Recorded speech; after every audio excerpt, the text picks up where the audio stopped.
நம்ம ஒரு தலைப்பின் கீழாக நம்ம எல்லாரும் சேர்ந்து படிச்சுட்டே வரோம். மாற்றங்கள் மாற்றவில்லை என்ற தலைப்பின் கீழாக படிச்சுட்டே வரோம். அதுல எத்தனாவது மாற்றம் வந்துட்டோம்? நம்ம மூணாவது மாற்றத்தை நம்ம படிச்சு முடிச்சிட்டோம். அந்த மூணாவது மாற்றம் எதை குறித்து? உணவு குறித்து, போஜனத்தை குறித்து, ஆரோக்கியத்தை குறித்து, சுத்தமான உணவு பதார்த்தங்களை குறித்து, இப்படி நம்ம படித்து கொண்டே வரும். இந்த சத்தியத்தை நம்ம எடுக்கும்போது தான் இன்று அநேக கேள்விகள் மக்கள் என்ன செய்றாங்க, கேட்குறாங்க. நம்ம அந்த கேள்விகளை என்ன செய்ய போறோம், கொஞ்சம் நம்ம வேதத்திலிருந்து நம்ம தியானிக்க போறோம். சரிங்களா? ஜெபசிந்தையோடு வேதத்திலிருந்து நம்ம கொஞ்சம் தியானிக்க போறோம். ஏன்னா நம்ம இந்த தானியேல் வெளிப்படுத்தல் தீர்க்கதரிசனங்களை படிக்கும்போது நமக்கு அநேக கேள்விகள்லாம் வரும். அந்த கேள்விகள் எல்லாம் ஒன்றின் பின் ஒன்றாக கொஞ்சம் கொஞ்சமாக நம்ம என்ன செய்ய போறோம், நம்ம அதையெல்லாம் நம்ம ஜெபத்தோடு சிந்திக்க போறோம். சரிங்களா? அதனால ஜெப சிந்தையோடு நீங்க கலந்து கொள்ளுமாறு நான் கேட்டுக்கொள்றேன். கொஞ்சம் உங்க மனதில ஜெபித்துக் கொள்ளுங்க. ஆண்டவர் இந்த நாளுக்குரிய சத்தியத்தை நமக்கு ஆசீர்வதித்து தரணும். கேள்விகள் கண்டிப்பா வரணும். நம்ம பார்க்கலாம். சரிங்களா? நம்முடைய ஆண்டவர் எப்படிப்பட்டவர்? எப்படியெல்லாம் பதில் கொடுப்பார் என்பதை கொஞ்சம் நம்ம சிந்திக்கலாம். ஜெபிக்கலாமா? ஜெபித்து விட்டு இந்த நாளுக்குரிய தலைப்புக்குள்ளாக போலாம். கேள்வி பதில்கள் பார்ட் 1 பகுதி 1. சரிங்களா? இதை நான் வார வாரம் கேள்வி பதில் எடுக்க போறதில்ல. எப்போல்லாம் நான் அந்த கேள்வி பதில்களை எடுக்கிறோனோ, ஒரு மாசத்துக்கு ஒரு வாட்டி, இல்ல 2 மாசத்துக்கு ஒரு வாட்டி அப்படி எடுக்கிறோம்னா, நம்ம அப்படி இப்ப பகுதி 1 இன்னைக்கு அப்படின்னா, நான் அடுத்த 1 மாசம் கழிச்சு எடுத்தோம் அப்படின்னா, அந்த பகுதி 2ஆக போட்டுக்கலாம். சரிங்களா? கேள்வி பதில்கள். அது நம்ம போயிட்டே இருக்கோம். அது நம்ம ஸ்டடியோட எண்டு வரைக்கும் இது போயிட்டே இருக்கும். ஆனா இதெல்லாம் நம்ம படிக்கணும். நான் உங்க இடத்துல சில கேள்விகளை எழுப்ப போறேன். இந்த நாள்ல நம்ம பேச போறோம். சரிங்களா? நம்ம எல்லாரும் சேர்ந்து பேச போறோம். நானு பவர் பாயிண்ட்லாம் போடல. ஏன்னா இந்த கேள்வி பதில் வரும்போது உங்கள்கிட்ட இருந்தே பதில்களை பெற்றுக்கொள்ளலாம் என்று சொல்லி நான் ஆசைப்படுறேன். நீங்க வேதத்தை திறந்து வைக்கணும், நீங்க வாசிக்கணும் என்று நான் ஆசைப்படுறேன். அதனால கேள்வி பதில் வரும்போது நான் பவர் பாயிண்ட் போட மாட்டேன். நம்ம எல்லாரும் சேர்ந்து நம்ம என்ன செய்ய போறோம், நம்ம படிக்க போறோம். சரிங்களா? சிறிய ஜெபம் எடுத்து இந்த நாளுக்குரிய சத்தியத்துக்கு நம்ம போயிடலாம். உங்கள் அன்பின் தகப்பனே, அப்பா, அற்ப பாவியாகிய எங்களை நீர் ஒன்று திரட்டி இந்த நாளுக்குரிய சத்தியத்தை எங்களுக்கு நீர் கற்றுக் கொடுக்க போறதுக்காய் நன்றி ஆண்டவரே. நீங்க எங்களோட பேசுங்கப்பா. இந்த நாளுக்குரிய சத்தியத்தை நாங்கள் தெளிவாய் புரிந்து கொள்ள பரலோகத்தின் தகப்பன் எங்களுக்கு உதவி செய்ய வேண்டுமாய் இயேசுவின் வழியாய் நாங்கள் செபிக்கிறோம் நல்ல பிதாவே. ஆமென். மத்தேயு புஸ்தகம் 24ஆம் அதிகாரத்துக்கு போங்க. மத்தேயு புஸ்தகம் 24ஆம் அதிகாரத்துக்கு போங்க. 24ஆம் அதிகாரத்துல சீஷர்கள் ஏசப்பாட்ட ஒரு கேள்வி கேட்கிறாங்க பாருங்க. மத்தேயு புஸ்தகம் 24ஆம் அதிகாரத்துல 3வது வசனம் பாருங்க. 3வது வசனம். பின்பு அவர் ஒலிவ மலையின் மேல் உட்கார்ந்திருக்கையில் சீஷர்கள் அவரிடத்தில் தனித்து வந்து, இவைகள் எப்பொழுது சம்பவிக்கும்? உம்முடைய வருகைக்கும் உலகத்தின் முடிவுக்கும் அடையாளம் என்ன? எங்களுக்கு சொல்ல வேண்டும் என்றார்கள். சரிங்களா? இங்க ஒரு கேள்விய இத சீஷர்கள் ஏசப்பாட்ட கேக்குறாங்க. என்ன கேக்குறாங்க? இவைகள் எப்பொழுது சம்பவிக்கும்? உம்முடைய வருகைக்கும் உலகத்தின் முடிவுக்கும் அடையாளம் என்ன? அப்படின்னு ஒரு சில கேள்விகளை அவங்க என்ன செய்றாங்க, முன்வைக்கிறாங்க. இப்ப ஏசப்பா, நீ அப்பா என்கிட்ட கேள்வி கேட்கிற அப்படின்னு அவங்களை திட்டினாரா? நம்ம ஆண்டவர்கிட்ட கேள்வி கேட்கலாமா? கண்டிப்பா நம்ம ஆண்டவர்கிட்ட கேள்வி கேட்கலாம். சரிங்களா? அப்ப எப்பப்பா சம்பவிக்கும்? உம்முடைய வருகைக்கும் உலகத்தின் முடிவுக்கும் அடையாளம் என்ன? எங்களுக்கு நீங்க சொல்லணும் என்று சொல்லி கேட்கிறாங்க. இப்ப ஏசப்பா எத்தனாவது வசனத்தை சொல்றாங்க? 4வது வசனத்துல இருந்து அப்படியே 25 காரம் முடிச்சு திருப்பி 46வது வசனம் வரைக்கும் ஏசப்பா அந்த பதில்கள் என்ன செய்றாங்க, சொல்றாங்க. சரிங்களா? அப்ப ஏசப்பாட்ட நம்ம கேள்வி கேட்கலாமா? கண்டிப்பா கேள்விகள் கேட்கலாம். சரிங்களா? அதுக்கு பதில் கொடுப்பாரா ஆண்டவரு? கண்டிப்பாக தேவன் நமக்கு பதில் கொடுப்பாரு. ஆனா நம்ம கேள்விகள் இருக்கும் பொழுது யார்கிட்ட போயிடணும்? கேள்வியை நம்ம மனசுலயே வச்சுட்டு நம்ம யோசித்து யோசித்து யோசித்து யோசித்து பதில் இல்லாம சோர்ந்து போயிடக்கூடாது. இங்க நம்ம பார்க்கிற ஒரு நற்செய்தி என்ன அப்படின்னா, அவங்க அந்த கேள்வியை யார்கிட்ட கொண்டு போனாங்க? யார்கிட்ட கொண்டு போனாங்க? ஏசப்பாட்ட கொண்டு போனாங்க. ஏசப்பாட்ட கொண்டு போயிட்டு எங்களுக்கு சொல்ல வேண்டும். அந்த 3வது வருஷத்துல கடைசி பகுதி பாருங்களா, எங்களுக்கு சொல்லணும் அப்படின்னு சொல்றாங்க. எங்களுக்கு சொல்லுங்க அப்படின்னு ஏசப்பாட்ட முன்வைக்கிறத நம்ம என்ன செய்ய முடியும், பார்க்க முடியும். இப்ப ஆண்டவர் எவ்வளவு அழகா அதற்கு என்ன செய்றாங்க, பதில் கொடுக்குறாங்க. பாருங்க, இன்னொரு இடத்துல ஒரு கேள்வி கேட்கிறாங்க பாருங்க ஏசப்பாட்ட. மத்தேயு 22ஆம் அதிகாரம். மத்தேயு 22ஆம் அதிகாரத்துல 35, 36.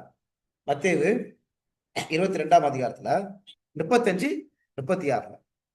அவர்களை நியாயசாஸ்திரி ஒருவன் அவரை சோதிக்கும்படி, போதகரே, நியாய பிரமாணத்திலே எந்த பிரமாணம், எந்த கற்பனை பிரதானமானது என்று கேட்டான். கேள்வி கேட்கிறாங்களா? எந்த கற்பனை பிரதானமானது? இப்ப ஏசப்பா ஏன்ட்டு எப்படிப்பா நீ கேள்வி கேட்கலாம் அப்படின்னு சொன்னாரா? வசனம் என்ன சொல்லுது? இயேசு அவனை நோக்கி, உன் தேவனாகிய கர்த்தரிடத்தில் உன் முழு இதயத்தோடும், உன் முழு ஆத்மாவோடும், உன் முழு மனதோடும் அன்பு கூறுவாயாக. சரிங்களா? அப்ப இங்கேயும் ஏசப்பாட்ட கேள்வி கேட்கிறாங்க. ஏசப்பா அதுக்குரிய பதில் கொடுத்தாங்களா? கண்டிப்பா. ஜீசஸ் அங்க என்ன செய்றாங்க, அங்க பதில் கொடுக்கிறத நம்ம பார்க்க முடியும். சரி, இன்னொரு இடத்துல பாருங்க. மத்தேயு 19ஆம் அதிகாரம். மத்தேயு 19ஆம் அதிகாரம் 16வது வசனம். மத்தேயு 19ஆம் அதிகாரம் 16வது வசனம் பாருங்களேன். Matthew chapter 19 verse 16. எல்லாரும் பைபிள் எடுத்துக்கங்க. பைபிள் எடுத்துக்கங்க, நோட் வச்சுக்கங்க, பென் வச்சுக்கங்க. உங்களுக்கு பலனாக இருக்கும். சரிங்களா? வேதாந்தது அப்படியே கொஞ்சம் திருப்புங்க. பாருங்க, மத்தேயு 19, 16 பாருங்க. அப்பொழுது ஒருவன் அவரை நோக்கி, நல்ல போதகரே, நித்திய ஜீவனை அடைவதற்கு நான் எந்த நன்மையை செய்ய வேண்டும் என்று கேட்டான். இருக்கா? அதற்கு அவர், நீ என்னை நல்லவன் என்று சொல்லுவானே, தேவன் ஒருவர் தவிர நல்லவன் ஒருவனும் இல்லையே. நீ ஜீவனில் பிரவேசிக்க விரும்பினால் கற்பனைகளை கைக்கோள் என்றார். இங்கேயும் ஏசப்பாட்ட என்ன செய்றாங்க, கேள்விகள் கேட்கிறாங்க. நித்திய ஜீவன் அடைந்து கொள்வதற்கு நான் எந்த நன்மையும் நான் செய்யணும் அப்படின்னு என்ன செய்றாங்க, கேள்விகள் கேட்கிறத பார்க்க முடியும். இயேசு பதில் சொன்னாங்களா இல்லையா? இயேசு கிறிஸ்து, நீ எப்படி என்கிட்ட கேள்வி கேட்கலாம்? நான் உன்னதமான தேவன், நான் பயங்கரமான தேவன், என்னிடத்துல எப்படி கேள்வி கேட்கலாம் அப்படின்னு தேவன் அவங்கள தள்ளிவிடல. தேவன் அவங்களுக்கு என்ன செய்றாங்க, பதிலை கொடுக்கிறாங்க. மத்தேயு 16ஆம் அதிகாரம். மேத்யூ சாப்டர் 16, மத்தேயு 16ஆம் அதிகாரத்துல முதல் வசனம் பாருங்க. மத்தேயு 16ஆம் அதிகாரத்துல முதல் வசனத்துல பாருங்களா, verses 1 and 2. பரிசேயரும் சதுசேயரும் அவரை சோதிக்கும்படி அவரிடத்தில் வானத்திலிருந்து ஒரு அடையாளத்தை தங்களுக்கு காண்பிக்கணும் அப்படின்னு ஒண்ணு கேட்கிறாங்க. ஒண்ணு காண்பிக்கணும் அப்படின்னு கேட்கிறாங்க. இப்ப இயேசுப்பா பதில் சொன்னாங்களா? அவர்களுக்கு அவர் பிரதித்திரமாக, அஸ்தமானமாகிற போது செவானம் விட்டு இருக்கிறது, அதனால் வெளிவாங்கும் என்று சொல்லுகிறீர்கள் அப்படின்னு சொல்லி ஏசப்பா அப்படியே ஒரு கான்வர்சேஷன், இங்க ஒரு கான்வர்சேஷன் போகிறத பார்க்கணும். அப்படிதானங்க? சரி, அப்ப இந்த வசனம் எல்லாம் எதை குறித்து பேசுது? இயேசு கிறிஸ்துட்ட அவங்க என்ன கேட்கிறாங்க, கேள்விகளை கேட்கிறாங்க. கேள்விகள் கேட்கும்போது இயேசு கிறிஸ்து என்ன செய்றாங்க, அதற்கு வேண்டிய பதில்களை ஆண்டவர் கொடுக்கிறத நம்ம பார்க்க முடியும். சரிங்களா? அப்ப தேவனிடத்துல நம்ம என்ன செய்யலாம், கேள்விகள் கேட்கலாம். கண்டிப்பாக நம்ம ஆண்டவரிடத்துல கேள்விகள் கேட்கலாம். கேள்விகள் கேட்கும்போது, ஏன்பா என் இடத்துல கேள்விகள் கேட்கிற என்று சொல்லி ஆண்டவர் தள்ள மாட்டாங்க.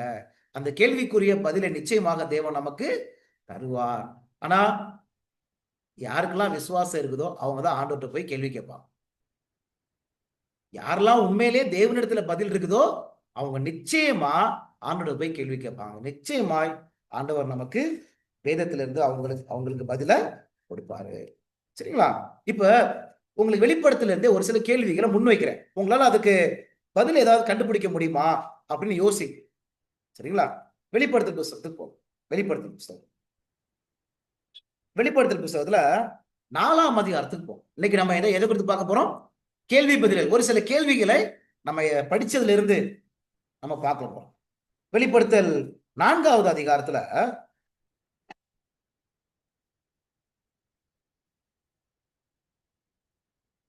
6வது வசனம் பார்ப்போம். 6வது வசனத்துல இங்க ஒரு கேள்வி வருது. வெளிப்படுத்தல் 4ஆம் அதிகாரத்துல 6வது வசனம் பாருங்களேன். எல்லாரும் எடுத்துட்டீங்களா? எல்லாரும் பைபிள் திறந்து வச்சிருக்கீங்களா? 6வது வசனம் பாருங்க. அந்த சிங்காசனத்திற்கு முன்பாக பளிங்கு கொப்பான கண்ணாடி கடலில் இருந்தது. அந்த சிங்காசனத்தின் மத்தியிலும் அந்த சிங்காசனத்தின் சுற்றிலும் 4 ஜீவன்கள் இருந்தன. அவைகள் முன்புறத்திலும் பின்புறத்திலும் கண்களால் நிறைந்திருந்தன. முதலாம் ஜீவன் சிங்கத்திற்கு ஒப்பாகவும், இரண்டாம் ஜீவன் காளை கொப்பாகவும், மூன்றாம் ஜீவன் மனுஷ முகத்துக்கு ஒப்பாகவும், நான்காம் ஜீவன் பறக்கிற கழுகுக்கு ஒப்பாகவும் அது என்ன செஞ்சுச்சு இருந்துச்சு. அந்த 4 ஜீவன்களும் ஒவ்வொன்று அவ்வாறு சிறகுகள் உள்ளவர்களும் சுற்றிலும் உள்ளேயும் கண்களால் நிறைந்தவர்களுமாய் இருந்தன. அவைகள் இருந்தவரும் இருக்கிறவரும் வருகிறவருமாகிய சர்வ வல்லமையுள்ள தேவனாகிய கர்த்தர் பரிசுத்தர் பரிசுத்தர் பரிசுத்தர் என்று இரவும் பகலும் ஓய்வில்லாமல் சொல்லிக்கொண்டு இருந்தன. இந்த வசனத்துல, இந்த 6வது வசனத்துல எத்தனை ஜீவன்கள் இருக்குது? எத்தனை பீஸ்ட் இருக்குது? 4 பீஸ்ட் இருக்கு. 4 ஜீவன்கள் இருக்கு. என்ன கேள்வி? இந்த 4 பீஸ்ட் எதை குறிக்குது? கேள்வி இருக்குதா இல்லையா? 4 ஜீவன்கள். இந்த 4 ஜீவன்கள் எதை குறிக்குது? இங்க ஒரு கேள்வி. நான் உங்களுக்கு இந்த 4 ஜீவன்களை குறித்து 1 மணி நேரம் பேசலாம். ஆனா ஒரு கேள்வி இருக்குது, அப்படித்தானே? இப்ப இந்த கேள்விக்கு எப்படி பதில கண்டுபிடிக்கலாம்? கேள்விக்கு பதில் எங்க இருந்து கண்டுபிடிக்கணும்? வேதாகமத்துல இருந்தே கண்டுபிடிக்கணும், அப்படித்தானே? ஏசாயா புஸ்தகத்துல 34ஆம் அதிகாரத்துல 16வது வசனத்துல ஒரு விரல நீங்க வெளிப்படுத்தல் 4ல வச்சுக்க. ஒரு விரல வெளிப்படுத்தல் 4ல வச்சுக்க. ஏசாயா 34ஆம் அதிகாரத்துல 16வது வசனம் பாரு. 16வது வசனத்துல, கர்த்தருடைய புஸ்தகத்திலே தேடி வாசிகள், இவைகளில் ஒன்றும் குறையாது, இவைகளில் ஒன்றும் ஜோடி இல்லாதிராது. அவருடைய வாய் இதை சொல்லிட்டு அவருடைய ஆவி அவைகளை சேர்க்கும்.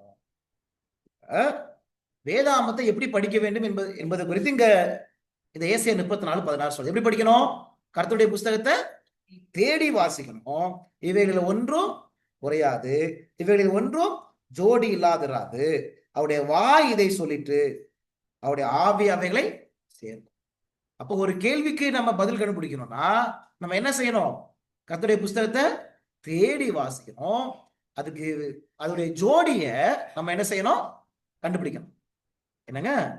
இப்ப வெளிப்படுத்தல் 4ல எத்தனை ஜீவன்கள் இருக்குது? 6வது வசனத்துல 4 ஜீவன்கள் இருக்கு.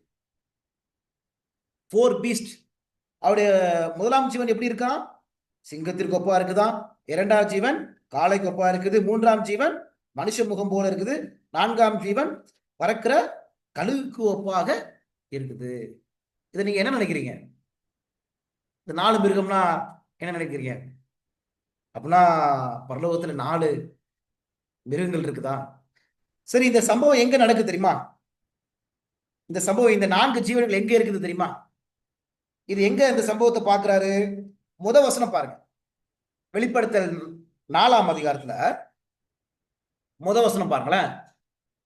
இவைகளுக்கு பின்பு இதோ பரலோகத்தில் திறக்கப்பட்டிருந்த ஒரு வாசலை கண்டேன்.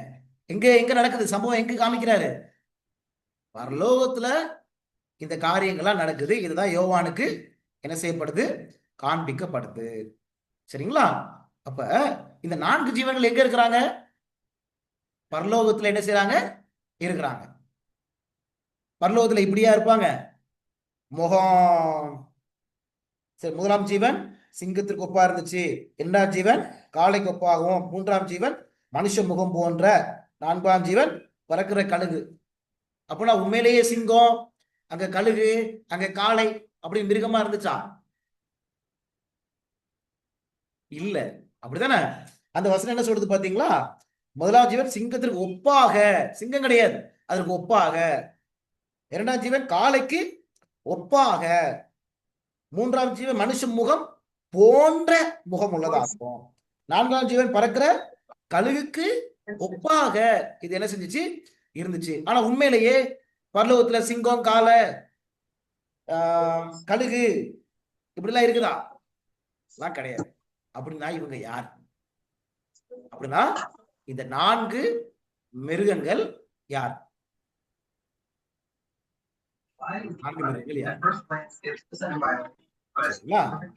இதோடைய க்ளூ இதுக்கு ஒரு துப்பு கிடைக்குது பாருங்க. துப்பு எங்க கிடைக்குதுன்னா 8வது வசனத்துல இருக்கு. நம்ம தேடி வாசிச்சாலே கண்டுபிடிச்சிடலாம். நைட்டு குச்சி போல்ட் ஆகும். 8வது வசனத்துல அதான் சார் நீங்க பசங்க பாருங்களேன். மறந்துடுறோம். 8வது வசனத்துல அவன் 3 மணிக்கு வரான். அந்த 4 ஜீவன்களிலும் ஒவ்வொன்றும் 3 மணிக்கு எங்க போன? அவ்வாறு சிறகுகள் எங்க போன உள்ளவைகளோ 3 மணிக்கு? அப்படின்னு இருக்குங்களா? அப்படின்னு என்ன அர்த்தம்?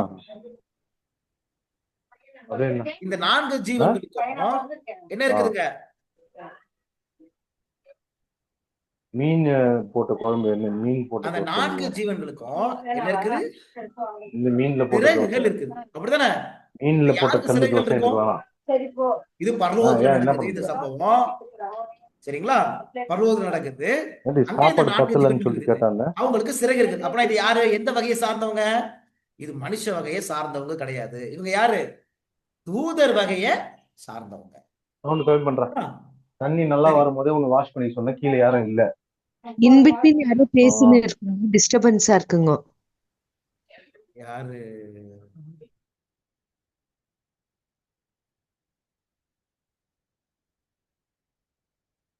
கொஞ்சம் மியூட் பண்ணிக்கங்க. யாராவது பேசுறீங்கன்னா கொஞ்சம் மியூட் பண்ணிக்கங்க. சரிங்களா? தயவுசெய்து. சரி, தேங்க்ஸ் மிஸ்.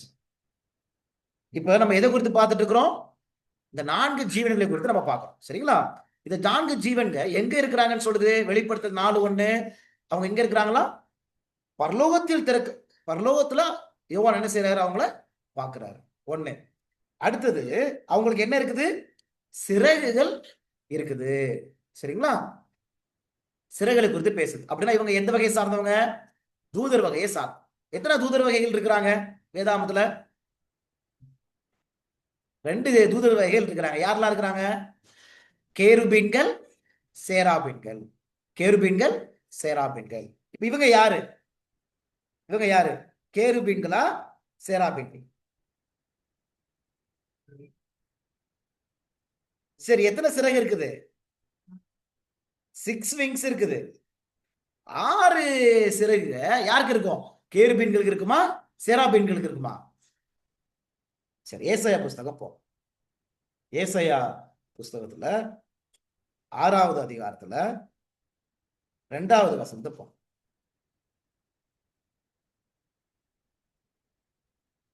இதுவும் பரலோகத்தில் நடக்கக்கூடிய ஒரு சம்பவம் தான். 6ஆம் அதிகாரம் 1 வசனம் 2வது வசனம். ஏசாயா 6ஆம் அதிகாரம் 1 வசனம் 2வது வசனத்தை பாருங்களேன். ஏசாயா 6ஆம் அதிகாரம் 1 வசனம் 2வது வசனம். உசியா ராஜா மரணம் அடைந்த வருஷத்தில், எல்லாரும் பைபிளை திறந்துக்கங்க. பைபிளை திறந்துக்கங்க. ஏசாயா 6:1. உசியா ராஜா மரணம் அடைந்த வருஷத்தில் ஆண்டவர் உயரமும் உன்னதமான சிங்காசனத்தின் மேல் வீட்டிற்கு கண்டேன். அவருடைய வஸ்திர தொங்கலால் தேவாலயம் நிறைந்திருந்தது. இப்ப 2வது வசனம் பார். சேராபீன்கள் அவருக்கு மேலாக நின்றார்கள். யார் இருந்தா? சேராபீன்கள். அவர்களில் ஒவ்வொருவனுக்கும் அவ்வாறு செட்டைகள் இருந்தன. எத்தனை செட்டைகள் இருந்துச்சு? 6 செட்டைகள் இருந்துச்சு. இருக்குதா? யாருக்கு? சேராபீன்கள். அவன் 2 செட்டைகளால் தன் தன் முகத்தை மூடி, 2 செட்டைகளால் தன் தன் கால்களை மூடி, 2 செட்டைகளால் பறந்து. பாத்தீங்களா? இப்ப சொல்லுங்க. அப்ப அந்த 4 மிருக ஜீவன்கள் யாரை குறிக்குது? அப்ப அந்த 4 ஜீவன்கள் சேராபீன்களை குறிக்குது. சரிங்களா? சரி, அந்த 4 ஜீவன்கள் சேராபீன்களை குறிக்குது. இப்ப ஒருத்தர் முகம் எப்படி இருக்குது? சிங்கத்தை போல இருக்குது. இன்னொரு முகம் எப்படி இருக்குது? காளையை போல இருக்குது. இன்னொரு முகம் எப்படி இருக்குது? மனுஷ முகம் போல இருக்குது. இன்னொன்னு எப்படி இருக்குது? கழுகு போல இருக்குது. அப்ப அதுக்கு என்ன அர்த்தம்? அது உங்களுக்கு ஹோம்வொர்க், உங்களுக்கு வீட்டு பாடம். சரிங்களா? நான் உங்களுக்கு ஒரு துப்பு கொடுக்குறேன். அந்த காளை, அந்த கழுகு, அந்த மனுஷ முகம், அந்த சிங்கம், இது எதை குறிக்குது அப்படின்னா இயேசுவினுடைய, ஏசப்பாவினுடைய, ஏசப்பா நம்மை ரட்சிப்பதற்காக அவர் எடுத்த சில பணிகளை அது என்ன செய்கிறது, குறிக்கிறது. சரிங்களா? கண்டுபிடிங்க. சரி, காளை. காளை எது குறிக்கும்? காளை என்ன செய்வாங்க பழைய ஏற்பாட்டுல? பலி செலுத்துவாங்க, அப்படித்தானே? அப்ப காளை எதை குறிக்குது? சரி, கண்டுபிடி. இயேசுவினுடைய அவர் அவர் நமக்காக அடிக்கப்பட்ட அந்த பலியை குறித்து அது என்ன செய்கிறது, பேசுகிறது. மனுஷ முகம் எது குறித்து பேசுது? இயேசுவானவர் தேவனுடைய ரூபமாக இருந்தும் அவர் மனுஷ சாயலானார் அப்படின்னு சொல்லப்பட்டிருக்கா? அதை குறித்து என்ன செய்யுது, பேசுது. கழுகு எது குறிக்குது? கழுகு பழைய ஏற்பாடு என்ன படிக்கிறோம்? அவர் நம்ம எப்படி சுமந்தாரா? கழுகுகளை போல, கழுகு தன் குஞ்சுகளை சுமக்கிறது போல நான் உன்னை சுமந்தேன் அப்படின்னு நம்ம படிக்கிறோம், அப்படித்தானே? அப்போ அவர் நம்ம எப்படிலாம் என் மேல அக்கறை வச்சிருக்கிறாரு, கவனிக்கிறார் என்பதை குறிக்குது. சிங்கம். சிங்கம் என்னது? ராஜா. இயேசு கிறிஸ்து எப்படிப்பட்டவர்? ராஜாதி ராஜா, கர்த்தாதி கர்த்தா. உங்களுக்கு புரிஞ்சு முடியுதா? இந்த நாளைய சேர்த்து பாருங்க.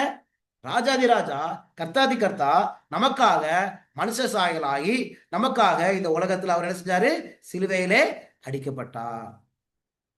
சரிங்களா?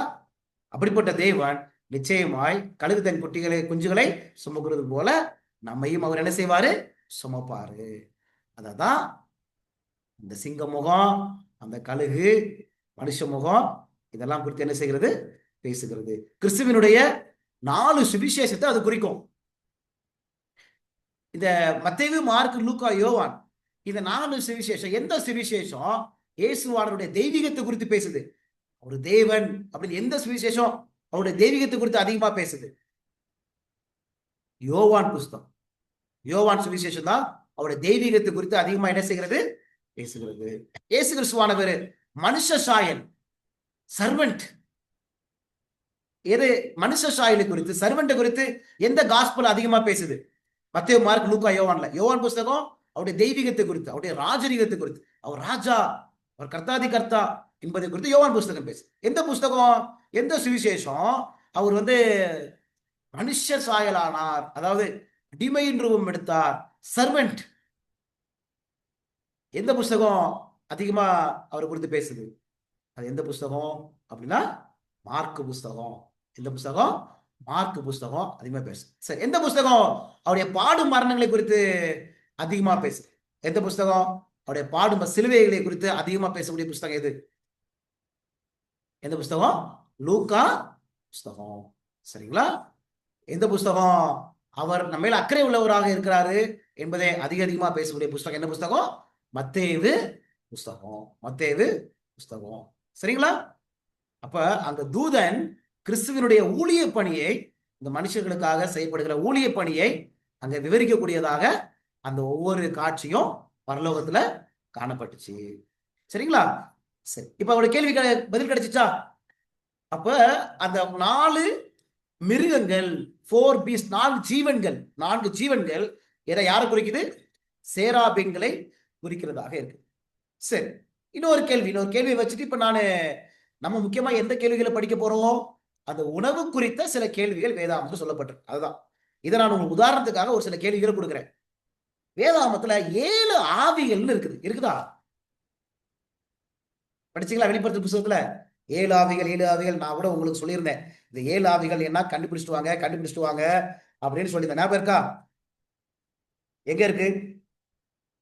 வெளிப்படுத்தல் 1ஆம் அதிகாரம் 4வது வசனம். இந்த 7 ஆவிகள் எதை குறிக்கும்? நம்ம எதை பார்த்துட்டோம்? 4 ஜீவன்கள் எதை குறிக்கும் என்பதை பார்த்தோம். இந்த 7 ஆவிகள் எதை குறிக்கும்? வெளிப்படுத்தல் 1ஆம் அதிகாரம் 4வது வசனம் பாருங்க. 4வது வசனம். யோவான் ஆசியாவில் உள்ள 7 சபைகளுக்கும் எழுதுகிறதாவது, இருக்கிறவரும் இருந்தவரும் வருகிறவருமானவராலும் அவருடைய சிங்காசனத்துக்கு முன்பாக இருக்கிற 7 ஆவிகளாலும் இருக்குங்களா? இந்த 7 ஆவிகள்லாம் என்ன அர்த்தம்? தேவனுடைய சிங்காசனத்துக்கு முன்பாக இருக்கக்கூடிய 7 ஆவிகள் அப்படின்னு வரும். Who are the 7 spirits?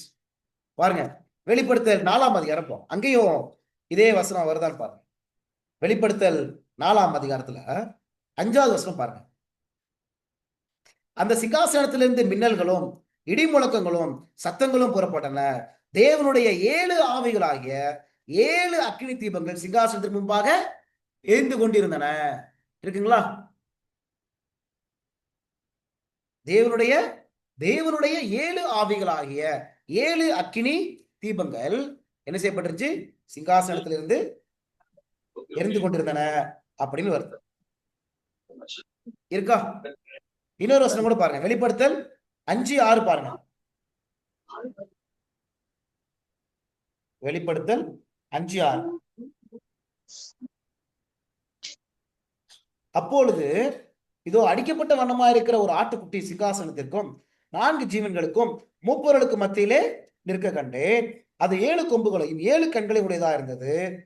அந்த கண்கள் பூமி எங்கும் அனுப்பப்படுகிற தேவனுடைய 7 ஆவிகளாம் அப்படின்னு இங்க பேசப்படுது. இருக்கா? அந்த கண்கள் பூமி எங்கும் அனுப்பப்படுகிற தேவனுடைய 7 ஆவிகளையாம். இங்கேயும் 7 ஆவிகளை குறித்து இந்த வசனமும் பேசுது. இங்க 7 ஆவிகளை குறித்து பேசும்போது என்ன சொல்லுது? 7 கண்கள் அப்படின்னு சொல்லி இங்க சொல்லப்பட்டது. சரி, இப்ப இந்த 7 ஆவிகள் எதை குறிக்கும்? 7 ஆவிகள் எதை குறிக்கும்? சரி, இப்ப நம்ம இந்த ஆவினா என்ன? இந்த வருஷத்துல 7 ஆவிகள் சொல்லப்பட்டிருக்குல்ல, இந்த ஆவினா எதை குறிக்கும்? அது எங்க இருக்குன்னு பார்த்தோம். அது எங்க இருக்குன்னு பார்த்தோம்? தேவனுடைய சிங்காசனத்துக்கு முன்பாக இருக்கக்கூடிய 7 ஆவிகள். அப்படிதானே? ரெவலேஷன் சாப்டர் 1 verse 4ல, வெளிப்படுத்தல் 1:4 என்ன படிச்சோம்? தேவனுடைய சிங்காசனத்துக்கு முன்பாக அந்த 7 ஆவிகள் இருக்கு. சரி, பார்க்கலாம் பாருங்களா. இந்த 7 ஆவிகள் என்பது முதல் இந்த ஆவிகள்லாம் என்னன்னு பார்க்கலாம், அப்புறம் 7 என்னன்னு பார்க்கலாம். வெளிப்படுத்தல் 3ஆம் அதிகாரத்துல முதல் வசனம் போங்க. இங்க இந்த 7 ஆவிகள் வர்றத பாருங்களேன். வெளிப்படுத்தல் 3ல முதல் வசனம், ரெவலேஷன் சாப்டர் 3 verse 1. சர்தை சபையின் தூதனுக்கு நீ எழுத வேண்டியது என்னவெனில், தேவனுடைய 7 ஆவிகளையும் 7 நட்சத்திரங்களையும் உடையவர் சொல்லுகிறதாவது. இருக்கா? அவர்கிட்ட என்ன இருக்குதா? 7 ஆவிகளை 7 நட்சத்திரங்களையும் உடையவர். யார் இது? யார்கிட்ட இந்த 7 நட்சத்திரம் யார்கிட்ட இருக்குது? யார்கிட்ட 7 நட்சத்திரம் இருக்குன்னு சொல்லி நம்ம ஏற்கனவே நம்ம பார்த்திருக்கிறோம். வெளிப்படுத்தல் புஸ்தகத்துல 2வது அதிகாரத்துல சரி, முதல் அதிகாரம் பாரு. முதல் அதிகாரத்துல 13ஆம் வசனம் பாரு. வெளிப்படுத்தல் 1:13, ரெவலேஷன் சாப்டர் 1 verse 13. அந்த 7 குத்துவிளக்கின் மத்தியிலே நிலையங்கி தரித்து மார்பருகே பொற்கச்சை கட்டியிருந்த மனுஷகுமாரனுக்கு ஒப்பானவரையும் கண்டேன். இருக்கா? சன் ஆஃப் மேன் மனுஷகுமாரனுக்கு ஒப்பானவரை பார்க்கிறார். இப்போ 16 verse 16, 16வது வசனம் பாருங்க. எல்லாரும் பைபிள் எடுத்து வச்சுக்கோங்க, அப்பதான் உங்களுக்கு இது புரியும் இந்த சத்தியம். சரிங்களா? 16வது வசனம் பாருங்க.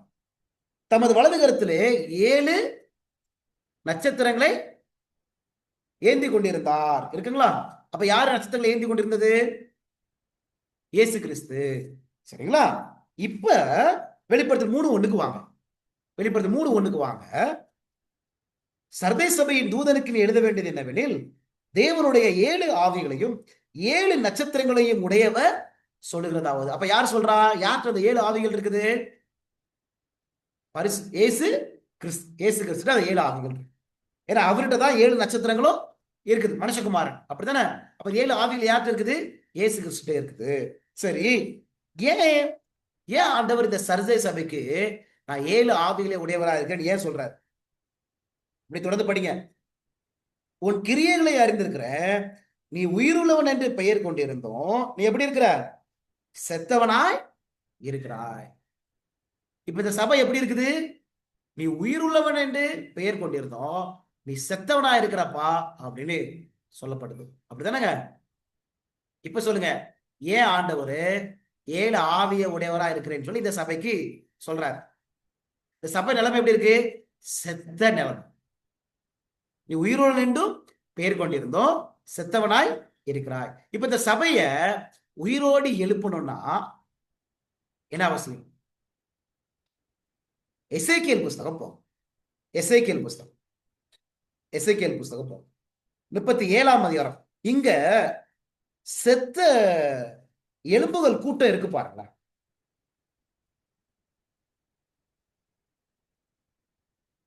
எசேக்கியேல் 37 போ. எசேக்கியேல் 37ஆம் அதிகாரம் போங்க. அங்க 3வது 2வது வசனம் 3வது வசனம் பாருங்க. 2வது வசனம் 3வது வசனம். எசேக்கியேல் chapter 37 verses 2 and 3. சரிங்களா? என்னை அவைகளின் நடுவே அருகே சுற்றி நடக்க பண்ணினார். இதோ பள்ளத்தாக்கின் வெட்ட வழியிலே அந்த எலும்புகள் மகாத்தரலாய் கிடந்தது. அவைகள் மிகவும் உலர்ந்ததுமாய் இருந்தது. Dry bones. இங்க உலர்ந்த எலும்புகள் இருக்குது. 3வது வசனம். அவர் என்னை நோக்கி, மனுபுத்திரனே, இந்த எலும்புகள் உயிரடையுமா என்று கேட்டார். அதற்கு நான், கர்த்தராய் ஆண்டவரே, தேவரீர் அதை அறிவேன். சரி, எங்க உலர்ந்த எலும்புகள் இருக்கு அப்படின்னு என்ன? எப்படிப்பட்ட செத்தது? அப்படித்தானே? செத்த உலர்ந்த எலும்புகள் இருக்கு. இப்ப இது உயிரடையுமா? எப்படி உயிரடைய வைக்கிறது? 5வது வசனம். எப்படி உயிரடைய வைக்கிறது? 5வது வசனம் பாருங்க. கர்த்தராகிய ஆண்டவர் இந்த எலும்புகளை நோக்கி, இதோ நான் உங்களுக்குள் ஆவியை என்ன செய்வேன்? நான் பிரவேசிக்க பண்ணுவேன். அப்பொழுது நீங்க என்ன செய்வீங்க? உயிரடைவீங்க. இருக்குங்களா? ஆவியை பிரவேசிக்க பண்ணுவேன் அப்படின்னு ஆண்டவர் இங்க சொல்றாரு. அப்ப ஆவியை பிரவேசிக்க பண்றதுனால என்ன நடக்கப்படும்? அவங்க உயிரடைவாங்க. பாருங்க 14வது வசனம் பாருங்க. எசேக்கியேல் 37:14வது வசனம் பாருங்க. 14th வசனம் பாருங்க. என் ஆவியை உங்களுக்குள் வைப்பேன், நீங்கள் என்ன செய்வீங்க? உயிரடைவீர்கள். சரி, இப்ப சொல்லுங்க, இந்த ஆவி யாரு? இந்த ஆவியார். என் ஆவியை உங்களுக்குள்ள வைப்பேன், உயிரடைவீங்க. ஆவியா இது யாரை குறித்து பேசுது? ஆவின்னு சொல்றாருல, என் ஆவியை உங்களுக்குள்ள வைப்பேன், அப்ப நீங்க என்ன செய்வீங்க? உயிரடைவீங்க அப்படின்னு சொல்றாருல. அப்ப இந்த ஆவி யாரை குறித்து இங்க பேசுறாரு? இந்த ஆவி, சரி, உங்க எல்லாருக்கும் இது 37ஆம் அதிகாரம் அப்படித்தானே? அப்படியே 36ஆம் அதிகாரம் போங்க. அதே நான் ஆவியை கொடுப்பேன்னு சொல்றாரு பாருங்க. அந்த ஆவியை யாரை குறிக்கும்? 26ஆம் வசனம் பாருங்க. 26ஆம் வசனம். எசேக்கியேல் 36:26 பாருங்க. அங்க சொல்லக்கூடிய காரியம் இங்க சொல்லப்படுது பாருங்க. எசேக்கியேல் 36:26. உங்களுக்கு நவமான இருதயத்தை கொடுத்து உங்கள் உள்ளத்திலே புதிதான ஆவியை கட்டளையிட்டு சொல்றாரா? உங்க உள்ளத்துல புதிதான ஆவியை கட்டளை கொடுப்பேன். 27 பாருங்க, verse 27. உங்கள் உள்ளத்திலே என் ஆவியை வைத்து. இந்த ஆவி யாரு? இந்த ஆவியார் உங்க உள்ளத்துல ஆவியை வைப்பேன்னு சொல்றாருல. இந்த ஆவியாரு பரிசுத்த ஆவியானவரை குறிக்குது. உங்களுக்கு புரிஞ்சுங்களா? யாரை குறிக்குது? பரிசுத்த ஆவியானவர் என்ன செய்யுது? குறிக்குது. அப்ப சர்தை சபையில நம்ம என்ன படிக்கிறோம்? வெளிப்படுத்தல் 3ஆம் அதிகாரத்துல முதல் வசனத்துல சர்தை சபையில ஏன் ஆண்டவர் நான் 7 நட்சத்திரங்களை உடையவங்களா இருக்கிறேன், 7 ஆவிகளை உடையவரா இருக்கேன், ஏன் அப்படி அறிமுகப்படுத்துறாரு? இந்த சர்தை சபை செத்த சர்பையா இருக்குது. சரிங்களா? அவருடைய எலும்புகள் எல்லாம் செத்ததா இருக்குது. இப்ப ஆண்டவர் சொல்றாங்க, என்கிட்ட ஆவியானவர் இருக்கிறாருப்பா, நான் என்ன செய்யறேன்? அந்த ஆவியானவர் உனக்கு தரேன். அந்த ஆவியானவர் உனக்கு கொடுத்த அப்படின்னா நீங்க என்ன ஆவீங்க? உயிரடைவீர்கள். உங்களுக்கு புரிஞ்சுங்களா? இப்ப வெளிப்படுத்தல் புஸ்தகத்துல 7 ஆவிகள் அப்படின்னா அதை யாரை குறித்து பேசுது? ஆவியானவரை குறித்து என்ன செய்கிறது? பேசுது. சரி, ஏன் 7 ஆவி? அப்படின்னா 7 ஆவியானவர் இருக்கிறாரா? ஏன் 7 ஆவி? எத்தனை ஆவியானவர் வேதாந்தத்துல படிச்சுக்கீங்களா? எத்தனை ஆவியானவர் நமக்கு உண்டு? எத்தனை ஆவியானவர் நமக்கு? எத்தனை இயேசுமா? ஒரே இயேசுமா. எத்தனை பிதா? ஒரே பிதா தான். அப்ப எத்தனை ஆவியானவர்? சரி, வசனம் எங்கேயாவது இருக்குதா? ஆவியானவர் ஒருவரே. 1 கொரிந்தியர் 12ஆம் அதிகாரம். 1 கொரிந்தியர் 12ஆம் அதிகாரத்துல 4வது வசனம் பாருங்க. 1 கொரிந்தியர் 12ஆம் அதிகாரத்துல 4வது வசனம் பாருங்க. 1 கொரிந்தியர் 12:4ல வரங்களில் வித்தியாசங்கள் உண்டு, ஆவியானவர் ஒருவரே. அப்ப எத்தனை ஆவியானவர்? ஒரே ஒருத்தர் தான். அப்ப ஏன் பைபிள்ல அங்க 7 ஆவிகள் ஏன் சொல்லுது? அதுக்கு காரணம் இருக்கு. ஏன் அப்படின்னா எல்லாரும் அப்படியே வெளிப்படுத்தல் 1க்கு போயிருங்க, பதில் கிடைச்சிருப்பாங்க. அப்ப 7 ஆவிகள்னா அதை அந்த ஆவினா எதை குறிக்குது? பரிசுத்த ஆவியானவர் குறிக்குது. ஏன் 7 ஆவியானவர் ஒருவர் தானே, அப்ப ஏன் 7 ஆவிகள் சொல்லுது? இப்ப நீங்க 4வது வசனத்துல க்ளூ இருக்குது. வெளிப்படுத்தல் 1ல 4வது வசனம் பாருங்களேன். யோவான் ஆசியாவில் உள்ள 7 சபைகளுக்கும், நல்லா பாருங்க, எத்தனை சபை? 7 சபைகளுக்கும் எழுதுறதாவது. இப்ப பாருங்க, இருக்கிறவரும் இருந்தவரும் வருகிறவருமானவராலும் அவருடைய சிங்காசனத்துக்கு முன்பாக இருக்கிற 7 ஆவிகளாலும். யாவது கண்டுபிடிச்சீங்களா? எத்தனை சபை இருக்குது? 7 சபை இருக்குது. 7 சபை இருக்குதா இல்லையா? இப்ப எத்தனை ஆவி இருக்குது? 7 ஆவி. அப்படின்னு என்ன அர்த்தம்? அப்படின்னா என்னமா அர்த்தம்? சரி, எல்லாம் வெளிப்படுத்தல் 2:3க்கு போங்க. எத்தனை சபை? எத்தனை சபை? 7 சபை இருக்கு. வெளிப்படுத்தல் 2ஆம் அதிகாரம் 3ஆம் அதிகாரத்துக்கு போங்க. இங்க ஆண்டவர் இந்த 7 சபைகளை குறித்து பேசும்போதுதான் 7 ஆவிகளையும் அங்க குறித்து பேசுறாரு. அப்படிதானே? அப்படின்னா என்ன அர்த்தம் தெரியுமா? என்ன அர்த்தம் தெரியுமா? சரி, எல்லாரும் 2ஆம் அதிகாரம் போகும். 2ஆம் அதிகாரத்துல நான் வாசிக்கிறேன், எல்லாரும் என் கூடவே இருங்க. இப்ப வசனம் படிக்க போறேன். எபேசு சபையின் தூதனுக்கு நீ எழுத வேண்டியது என்னவெனில் இருக்கா? எபேசு சபை. இந்த எபேசு சபை முடியும் போது 7வது வசனம் பாருங்க, யார் பேசுறாங்க? ஆவியானவர் சபைகளுக்கு சொல்லுகிறதை காதுலவன் கேட்க கடவன். அப்ப இந்த முதல் சபை எபேசு சபையின் காலகட்டத்துல ஆவியானவருடைய பிரசனம் இருந்துச்சா இல்லையா? இருந்துச்சு. அடுத்தது சிமிர்னா, 8வது வசனம், சிமிர்னா சபையின் தூதனுக்கு நீ எழுத வேண்டியது என்னவெனில். 11வது வசனம், ஆவியானவர் சபைகளுக்கு சொல்லுகிறதை காதுலவன் கேட்க கடவன். அப்ப சிமிர்னா சபையின் காலகட்டத்துல ஆவியானவருடைய கிரியை இருந்துச்சா இல்லையா? இருந்துச்சா? அடுத்தது 3வது சபை 12வது வசனம், பெர்கமு சபையின் தூதனுக்கு நீ எழுத வேண்டியது என்னவெனில் இருக்குங்களா? இப்ப 17வது வசனம் பாருங்க, ஆவியானவர் சபைகளுக்கு சொல்லுகிறதை காதுலவன் கேட்க கடவன். 17 17 கிடைச்சுச்சா? அப்ப இந்த பெர்கமு சபையின் காலகட்டத்துல ஆவியானுடைய கிரியை இருந்துச்சா இல்லையா? இருந்துச்சு. 18 18வது வசனம், தியத்திரா சபையின் தூதனுக்கு நீ எழுத வேண்டியது என்னவெனில் அப்படின்னு இருக்கா? இங்க ஆவியானவருடைய கிரியை இருந்துச்சா? 29வது வசனம் 29 29வது வசனம் பாருங்க, ஆவியானவர் சபைகளுக்கு சொல்லுகிறதை காதுள்ளவன் கேட்க கடவன். அப்ப இந்த தியத்திரா சபையிலையும் ஆவியானுடைய கிரியை இருந்துச்சா? இருந்துச்சு. அடுத்தது சர்தை சபை 3வது வசனத்துல, 3ஆம் அதிகாரம் முதல் வசனம், 3ஆம் அதிகாரம் முதல் வசனத்துல சர்தை சபையின் தூதனுக்கு நீ எழுத வேண்டியது என்னவெனில். இப்ப 6வது வசனம் பாருங்க, 6வது வசனத்துல ஆவியானவர் சபைகளுக்கு சொல்லுகிறதை காதுள்ளவன் கேட்க கடவன். அப்ப ஆவியானுடைய கிரியை இருந்துச்சா இல்லையா? இந்த சர்தை சபையில இருந்துச்சு. அடுத்தது பாருங்களேன், 7வது வசனம், வெளிப்படுத்தல் 3ஆம் அதிகாரம் 7வது வசனம், ரெவலேஷன் சாப்டர் 3:7 பாருங்க, பிலதெல்பியா சபையின் தூதனுக்கு நீ எழுத வேண்டியது என்னவெனில் அப்படின்னு சொல்றாரு. இந்த பிலதெல்பியா சபையிலேயும் ஆவியானவருடைய கிரியை இருந்துச்சா? 13வது வசனம் verse 13, ஆவியானவர் சபைகளுக்கு சொல்லுகிறதை காதுள்ளவன் கேட்க கடவன். இருக்குதுங்களா? 7வது சபை பேர் என்ன? verse 14 14வது வசனம், லவோதிக்கா சபையின் தூதனுக்கு எழுத வேண்டியது என்னவெனில். இப்ப இந்த 7வது சபையிலையும் ஆவியானுடைய கிரியை இருக்குமா? 22 பாருங்க verse 22, ஆவியானவர் சபைகளுக்கு சொல்லுகிறதை காதுள்ளவன் கேட்க கடவன். கிடைச்சிச்சா? ஏன் ஆண்டவர் இந்த சபைகளுக்கு 7 சபைகளை குறித்து பேசும்போது 7 ஆவின்னு ஏன் சொல்றாரு? என்ன அர்த்தம் கண்டுபிடிச்சீங்களா? ஒவ்வொரு சபையின் காலகட்டத்திலையும் ஆவியானுடைய கிரியைகள் அங்க இருக்கும், ஆவியானுடைய பிரசனம் அங்க இருக்கும். அதனாலதான் இங்க 7 ஆவிகள் 7 ஆவிகள் என்று இந்த வார்த்தைகள் அங்க வெளிப்படுத்தும் புத்தகத்துல வந்திருக்குது. புரிஞ்சுங்களா? இப்ப சரிங்களா? அப்ப இயேசு சொல்றாரு, அந்த ஆவியானவர் நான் என்ன செய்வேன்? என்னுடைய சிங்காசனத்துல இருக்கு, என்னுடைய சிங்காசனத்துக்கு முன்பாக இருக்கிறாங்க, என்னுடைய கையில 7 ஆவிகள் இருக்கிறாங்க. நீ செத்தவனா இருக்கிறியா? நான் என்ன செய்யறேன்? அந்த ஆவியானவரை உனக்கு நான் அனுப்புறேன். நம்ம கேட்டோம் அப்படின்னா, பொல்லாதவர்களாகிய நீங்கள் உங்கள் பிள்ளைகளுக்கு நல்ல இவை கொடுக்க அறிந்திருக்கும் போது பரமபிதா தமிழத்தை வேண்டிக் கொள்கிறவர்களுக்கு பரிசுத்த ஆவியை கொடுப்பது அதிக நிச்சயம் அல்லவா?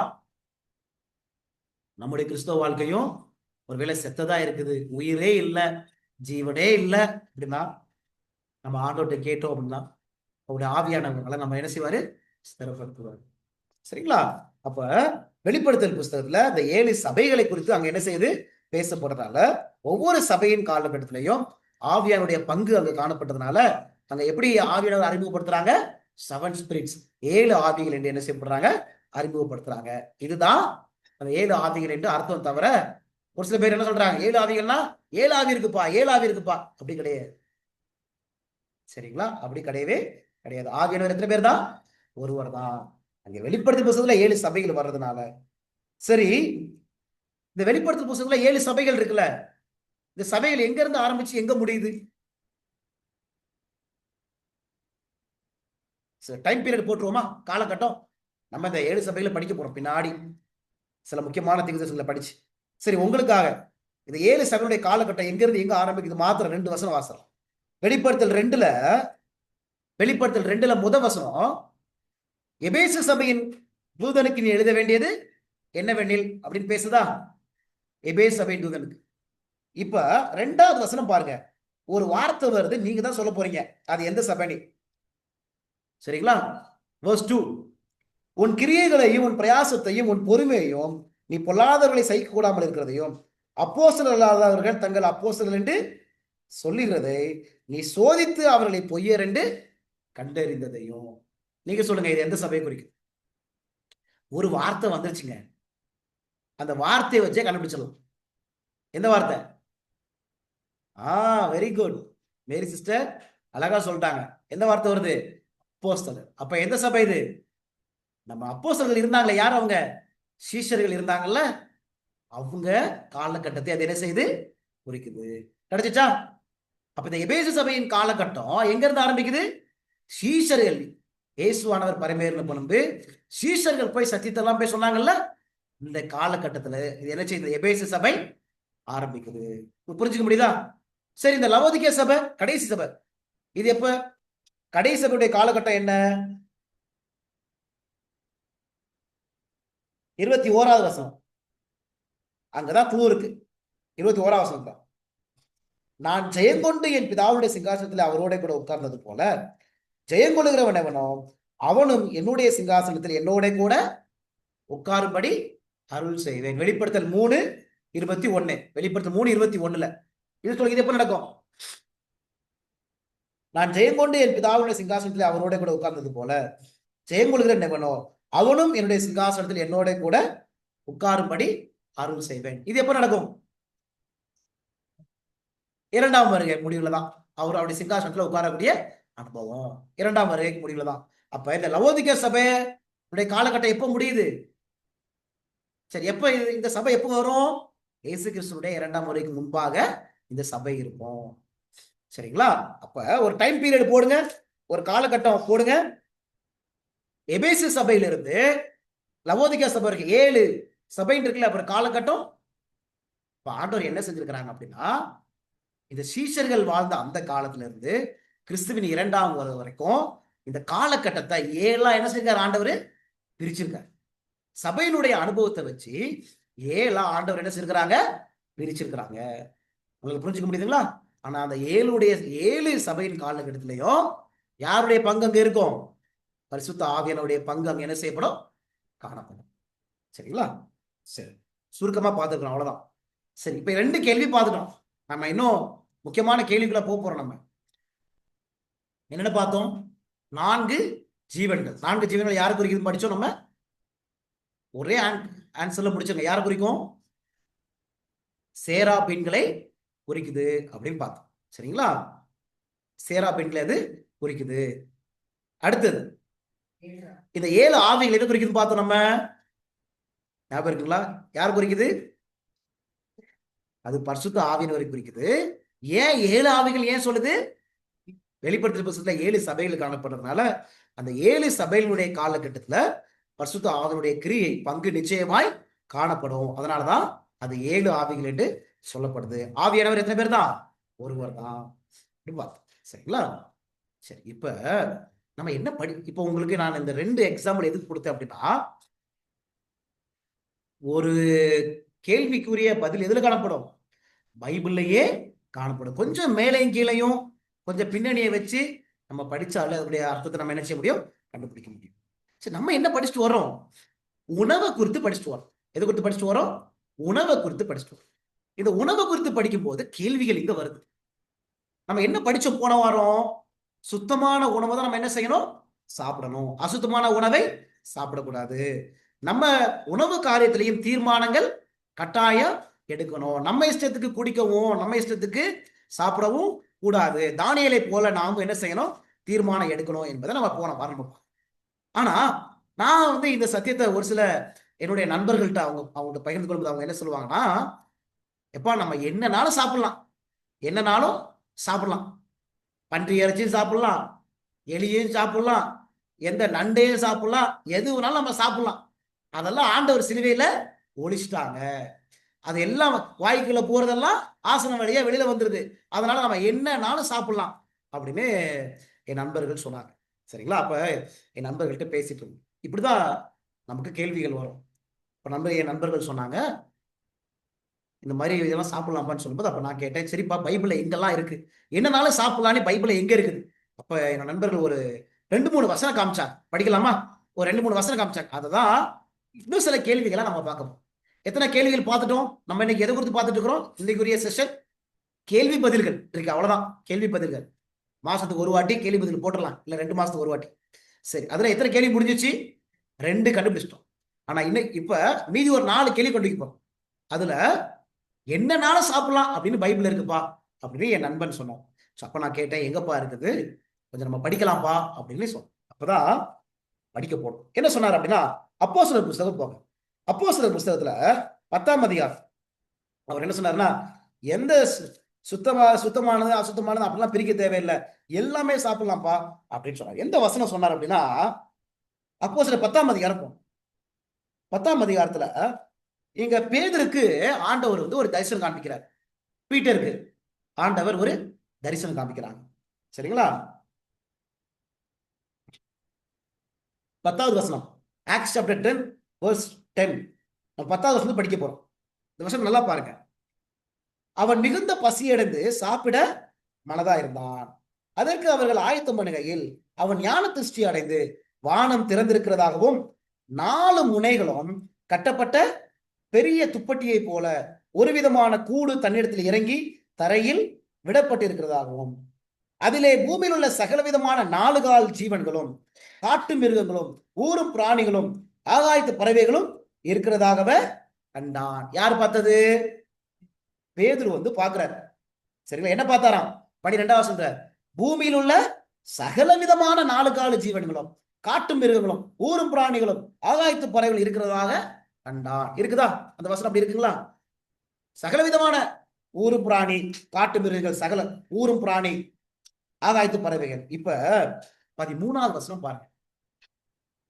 அல்லாமலும் பேதுருவே எழுந்திரு, அடித்து புசி என்று அவனுக்கு சொல்லும் ஒரு சத்தம் உண்டாயிற்று. இப்ப என் நண்பன் சொன்னாரு, பாருப்பா, சகலவித விதமான 4 காலு ஜீவன்கள், காட்டு மிருகங்கள், இது வந்து எப்ப நடக்குது? இந்த சம்பவம் சிலுவைக்கு அப்புறம் வருது. அப்படிதானே?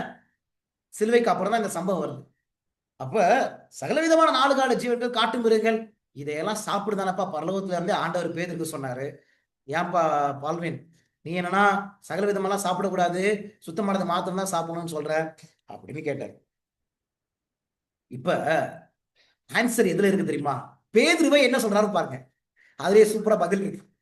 14வது வசனம் பாருங்க. பாருங்க, ரொம்ப அழகான வசனம். அதற்கு பேதுரு, அப்படியல்ல ஆண்டவரே, தீட்டும் அசுத்தமா இருக்கிற யாதொன்றையும் நான் ஒரு காலம். இந்த பதில் எப்ப சொல்றாரு? சிலுவைக்கு அப்புறம் தானே சொல்றாரு. உங்க எல்லாருக்கும் புரியுதா? இப்ப சிலுவைக்கு அப்புறம் வந்து சுத்தமானது அசுத்தமானது எல்லாமே சாப்பிடலாம்.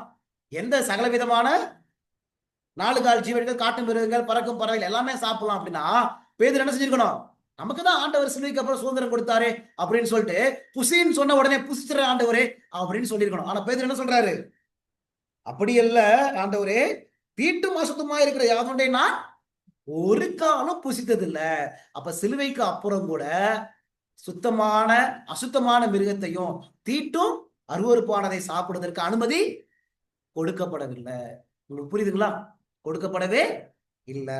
சரி, அப்புறம் ஏன் ஆண்டவர் அப்படி சொன்னார்? புசிப்பான், சகல விதமான ஜீவன் எல்லாத்தையும் புசிப்பா அப்படி ஏன் சொன்னார்? திரும்பியும் பாருங்க 15ஆம் வசனத்துல, அப்பொழுது தேவன் சுத்தமாக்கினவைகளை நீ தீட்டாக எண்ணாதே. இருக்குங்களா? சுத்தமாக்கவங்களை தீட்டாக நீ என்ன செய்யாத, எண்ணாதே என்று பா ஆண்டவர் சொல்றாரு. எப்பா, நான் ஏற்கனவே சுத்தமாக்கிட்டேன்ப்பா, நான் சுத்தமாக்குறத நீ எப்படி தீட்டா எண்ணலாம்?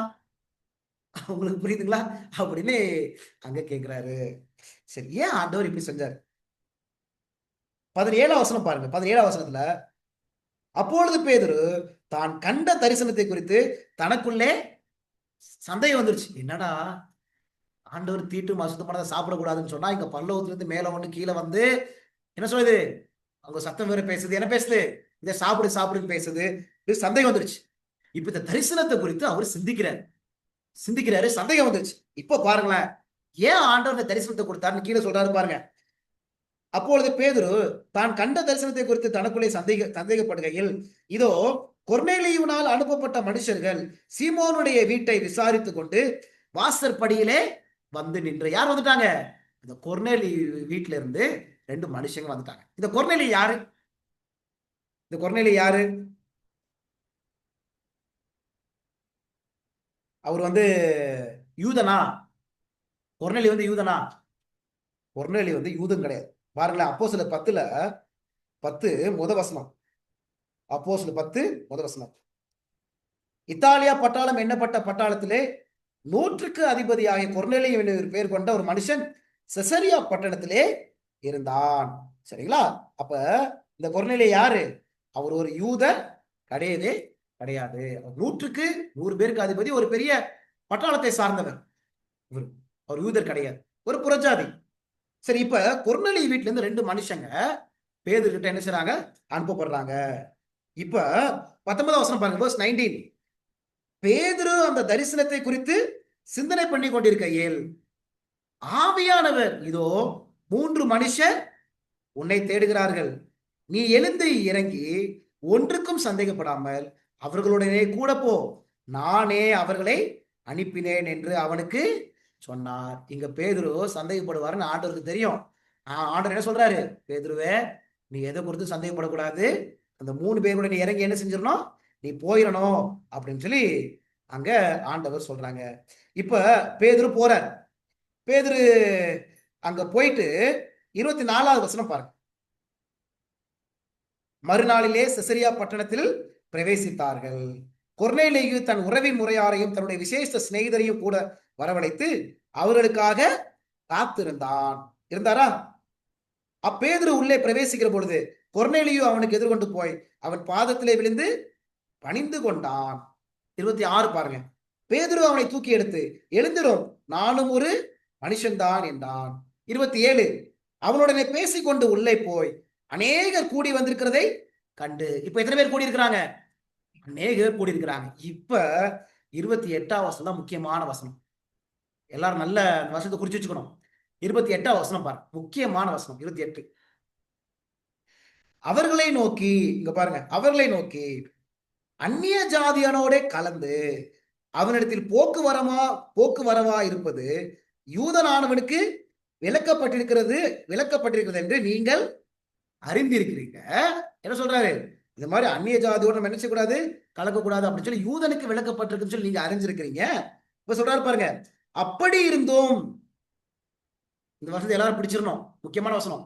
அப்படி இருந்தோம் எந்த மனுஷனையும், என்ன சொல்றாரு, எந்த மனுஷனையும் தீட்டுள்ளவன் என்றும் அசுத்தன் என்றும் நான் சொல்லாதபடிக்கு தேவன் எனக்கு காண்பித்திருக்கிறார். கிடைச்சிச்சா இல்லையா? ஏதாவது புரிஞ்சிச்சா? அப்ப எது அசுத்தம் தீட்டுனா ஆண்டவர் எதை காமிக்க விரும்புறாரு? இந்த தரிசனத்துல அந்த உணவு அசுத்தமானது தீட்டுமா இருந்துச்சு. அப்ப ஆண்டவர் ஏதோ உணவு குறித்தா பேதுருட்ட சொல்ல வர்றாரு. அந்த உணவின் வழியாய் ஆண்டவர் எதை காண்பிக்க விரும்பினாரு?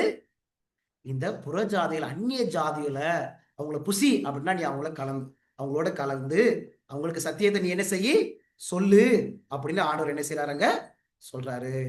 உங்களுக்கு புரிஞ்சுக்க முடியுதுங்களா? சரிங்களா? இதைதான் ஆண்டவர் அங்க என்ன செய்யறாரு, விளக்குறத நம்ம என்ன செய்ய முடியும், நம்ம பார்க்க முடியும். இப்ப இந்த கேள்விக்கு பதில் கிடைச்சிச்சா? அப்ப என் நண்பர் கேட்டாங்க, இந்த மாதிரி நம்ம எதனாலும் சிலுவைக்கு அப்புறம் சாப்பிடலாம். அப்ப இப்ப வேதத்துல இருந்து அவங்களுக்கு கொஞ்சம் புரிய வச்சாங்க. இதெல்லாம் சாப்பிடலாம் அப்படின்னா பேதுரு என்ன செஞ்சிருப்பாரு?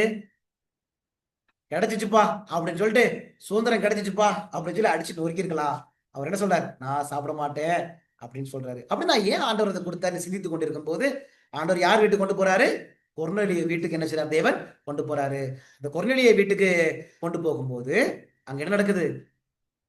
அங்க ஆண்டவர் புரிய வைக்கிறார். என்ன புரிய வைக்கிறாரு? அந்நியர்களோடு கலந்து அவர்களுக்கு சத்தியத்தை அறிவிக்க வேண்டும். நீ என்ன செய்யக்கூடாது? அவங்கள அசுத்தமானவங்க, தீட்டுமானவங்க என்ன செய்யக்கூடாது?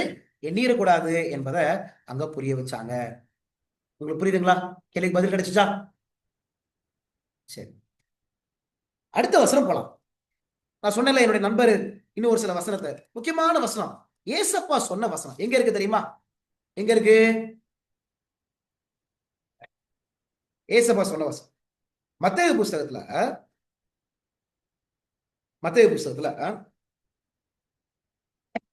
15ஆம் அதிகாரம், 15ஆம் அதிகாரத்துல 17வது வசனம். Matthew chapter 15 verse 17.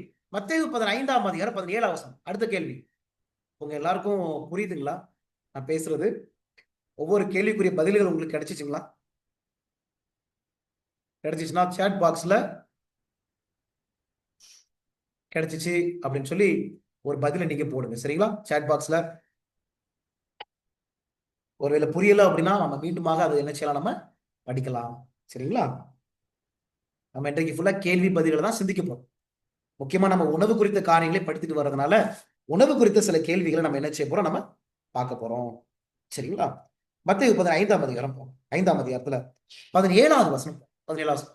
ஏன் நான் உங்களுக்கு இதெல்லாம் சொல்லி கொடுக்குறேன் அப்படின்னா, நீங்க தானியல் பைபிள் ஸ்டடி இன்னொருத்தவங்களுக்கு எடுக்கும்போது இந்த கேள்விகள்லாம் உங்கள்கிட்ட கேட்பாங்க. இப்ப நான் என்கிட்ட எப்படி கேட்டாங்களோ அதே மாதிரி உங்கள்கிட்டயும் தாழ்மையா சில நபர்கள் கேட்பாங்க. அப்ப அவங்களுக்கு நம்ம என்ன செய்யணும்? பதில் சொல்ல பழகணும். புரியுதுங்களா? அதுக்காக தான் உங்களுக்கு நான் சொல்லிக் கொடுக்குறேன். நான் சொன்னேன்ல, போன வாரமே ஒரிசால இருந்து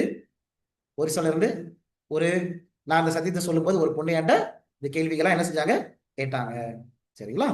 சரி, ஸ்தோத்திரம். இப்ப மத்தேயு 15 போங்க. 15ல 17வது வசனம் போங்க. 17 எல்லாரும் எடுத்துட்டீங்களா?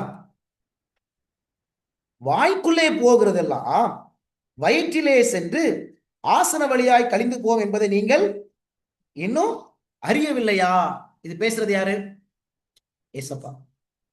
வாய்க்குள்ள போகிறதெல்லாம் வயிற்றுல சென்று ஆசன வழியா போயிரும் என்று அறியறது இல்லையா? அப்ப என் நண்பன் சொன்னாங்க, இந்த வசனத்துல ஏசப்பா ஏற்கனவே சொல்லிட்டாரு. என்ன சொல்லிட்டாரு? வாய்க்குள்ள போறதெல்லாம் ஆசன வழியா போயிரும், அதனால எதனாலும் சாப்பிடலாம். சுத்தமானது மாத்திரம் இல்லப்பா, அசுத்தமானதையும் சாப்பிடலாம், என்னதான் சாப்பிடலாம். ஏசப்பாவே இங்க சுதந்திரம் கொடுத்துட்டாரு அப்படின்னு சொன்னார். அப்ப நானு முதல்ல இந்த வசனத்தை, இந்த அதிகாரத்தை அப்படியே கொஞ்சம் விரல வச்சுக்கோங்க அப்படின்னு சொல்லிட்டு ஏசாயா புஸ்தகத்துக்கு போவோம். நீங்க எல்லாரும் ஒரு விரல நீங்க எங்க வச்சுக்கோங்க? மத்தேயு 15ல வச்சுக்கோங்க. ஏசாயா 66ஆம் அதிகாரத்துக்கு, ஏசாயா 66ஆம் அதிகாரத்துல நம்ம போன வாரம் இதை படிச்ச ஞாபகம் இருக்கா? 15, 16, 17. ஏசாயா 66ஆம் அதிகாரம் 15, 16, 17. எல்லாரும் முக்கியமான வசனம் சொன்னேன் நான். இந்த வசனம் ஞாபகம் இருக்கா? ஏசாயா 66, 15, 16, 17. இதோ தம்முடைய கோபத்தை உக்கிரமாகவும் தம்முடைய கடிந்து கொள்ளுதலை அக்கினி ஜுவாலையாகவும் செலுத்த கர்த்தர் அக்கினியோடும் வருவார். இது எத்தனாவது வருகை குறிக்குது? ஏசப்பா சொல்றாரு, நான் எப்படி வருவேன்? அக்கினியோடும் வருவார் அப்படின்னு சொல்றாரு. எத்தனாவது வருகை? இயேசுவின் 2ஆம் வருகை குறித்து பேசு. இப்ப அக்கினியோடு வருவேன்னு சொல்றாருல, வரும்போது யார அழிப்பேன்னு சொல்றாரு பாருங்க. 17வது வசனம் verse 17. தங்களை தாங்களே பரிசுத்தப்படுத்திக் கொள்கிறவர்களும் தோப்புகளின் நடுவிலே தங்களை தாங்களே ஒருவர் பின் ஒருவராய் சுத்திகரித்துக் கொள்கிறவர்களும் பன்றி இறைச்சியையும் அருவருப்பானதையும் எலியையும் சாப்பிடுகிறவர்களும் ஏகமாய் சங்கரிக்கப்படுவார்கள் என்று கர்த்தர் சொல்கிறார். இருக்குதா? இப்ப என் நண்பன் சொன்னேன், ஏசப்பா வாய்க்குள்ள போறதெல்லாம் ஆசன வழியா வெளியே போயிருது, அதனால எதையும் சாப்பிடலாம் அப்படின்னா இது இயேசுவினுடைய 2ஆம் முறையை குறித்து பேசுது. அப்ப ஏசப்பா என்ன செய்யக்கூடாது? எதையும் சாப்பிடுறவங்களும் அழிக்கக்கூடாது, அப்படித்தானே? அந்த வசனத்தை நம்ம அப்படியே எடுத்துக்கிட்டோம் அப்படின்னா. ஆனா இந்த வசனம் சொல்லுது, கிறிஸ்துவின் 2ஆம் வருகையில அசுத்தமான உணவுகளை யாரெல்லாம் சாப்பிடுறாங்களோ அவங்களும் என்ன செய்யப்படுவாங்க? அழிக்கப்படுவாங்க. அப்ப அசுத்தமான உணவுகளை சாப்பிடலாமா? சாப்பிடக்கூடாது. அப்ப ஏசப்பா அந்த வசனத்துல சொல்லக்கூடிய அர்த்தம் என்ன, அதை நம்ம படிக்கணும். உங்களுக்கு புரிஞ்சுக்க முடியுதுங்களா? பாருங்களேன், இப்ப சிலுவையிலேயே இயேசுவானவர் வந்து நம்ம என்ன போஜனத்தையே சாப்பிடலாம், அதெல்லாம் பிரச்சனை இல்லை, சுத்தமானது அசுத்தமானது எதனால நம்ம சாப்பிடலாம் அப்படின்னு ஒரு சுதந்திரம் கொடுத்தார். அப்படின்னா எதுக்கு ஏசப்பா 2ஆம் வருகையில அந்த அசுத்தமான உணவுகளை சாப்பிடுறவங்கள ஆண்டவர் அழிக்கணும்? அழிக்க கூடாதுங்கல்ல. உங்களுக்கு புரியுதுங்களா? ஆனா ஆண்டவர் அழிப்பேன்னு சொல்றாரு. அப்படின்னா எதனால வாய்க்குள்ள போட்டுக்கலாமா? சரி, இப்ப எல்லாரும் மத்தேயு 15 போ. மத்தேயு 15ஆம் அதிகாரம் போ.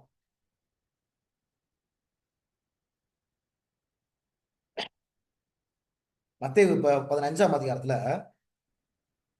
இப்ப நம்ம எதை குறித்து படிக்க போறோம்னா 1ல இருந்து படிக்க போறோம். ரொம்ப முக்கியமான சாப்டர். நம்ம ரொம்ப கவனமா இந்த அதிகாரத்தை படிக்கணும். சரிங்களா? மத்தேயு 15ல 1ல இருந்து படிக்க போறோம். இந்த வசனத்துல பாருங்க. அப்பொழுது எருசலேமிலிருந்து வந்த வேத பாரகரும் பரிசேயரும் இயேசுவினிடத்தில் வந்து, உம்முடைய சீஷர்கள் முன்னோர்களின் பாரம்பரியத்தை ஏன் மீறி நடக்கிறார்கள், கை கழுவாமல் போஜனம் பண்ணுகிறார்களே என்றார்கள். இந்த அதிகாரத்துல என்ன இஷ்யூ, என்ன பிரச்சனை? சுத்தமான உணவு அசுத்தமான உணவு அது குறித்து இங்க டிஸ்கஸ் பண்றாங்க, விவாதிக்கிறாங்க. நல்லா கவனிங்க, முக்கியமா இதை படிக்கணும். என்னைக்குமே ஒரு கேள்வி இருந்துச்சுன்னா மேலையும் கீழமா நம்ம என்ன செய்யணும், படிக்கணும். சரிங்களா? இப்ப இங்க என்ன பிரச்சனை? இந்த பரிசேயர் வேதபாரகர் ஏசப்பாட்ட போயிட்டு கை கழுவாம ஏன்பா போஜனம் பண்றாங்க உங்க சீஷர்கள், இதை குறித்து தான் இங்க பேசுறாங்க. இதான் கான்டெக்ஸ்டே, இதான் பின்னணியே. இந்த இந்த அதிகாரத்துல பின்னணி எதை குறித்து கிடையாது. சுத்தமான உணவோ அசுத்தமான உணவோ, பண்டி இறைச்சி சாப்பிடலாமா இல்ல ஆடை சாப்பிடலாம் மாடை, அந்த கான்டெக்ஸ்டே இங்க கிடையாது. உடைய கான்டெக்ட் உடைய பின்னணி எது குறித்து, கை கழுவாம ஏன்பா உங்க சீசர்கள் சாப்பிடுறாங்கன்னு கேட்கிறார். சரி, இப்ப 3வது வசனம் பாருங்க. ஏசப்பா எப்படி பதில் சொல்றாரு பாருங்க. அவர்களுக்கு அவர் பிரதித்திரமாக, நீங்கள் உங்கள் பாரம்பரியத்தினாலே தேவனுடைய கற்பனையை ஏன் மீறி நடக்கிறீர்கள். இப்ப அவங்க சொல்றாங்க முன்னோர்களின் பாரம்பரியத்தினால இவங்க கை கழுவாம சாப்பிடுறாங்க. ஏசப்பா சொல்றாரு, எப்பா நீங்க மாத்திரம் உங்க பாரம்பரியத்தினால தேவனுடைய கற்பனையை ஏன்பா மீறி நடக்கிறீங்க அப்படின்னு ஏசப்பா அப்படியே பேசுறாரு. அப்ப அவங்களுடைய பாரம்பரியத்தை குறித்து பேசுறாரு. 6வது வசனம், உங்கள் பாரம்பரியத்தினாலே தேவனுடைய கற்பனையை அவமாக்குறீர்கள் அப்படின்னு பேசிட்டே வராரா. பேசிட்டே வரும்போது 10வது வசனம், அவங்களும் பாரம்பரியத்தை குறித்து பேசுறாங்க, ஏசாப்பாவும் பாரம்பரியத்தை குறித்து பேசுறாங்க. இப்படியே பேசிட்டு வரும்போது 10வது வசனம் பாருங்க. பின்பு அவர் ஜனங்களை வர வைத்து அவர்களை நோக்கி, நீங்கள் கேட்டு உணருங்கள், வாய்க்குள்ளே போகிறது மனுஷனை தீட்டுப்படுத்தாது, வாயிலிருந்து புறப்படுகிறது மனுஷனை என்ன செய்யும், தீட்டுப்படுத்தும். இது எதை குறித்து பேசுறாரு பார்க்க போறோம். அப்படியே கூட வாங்க.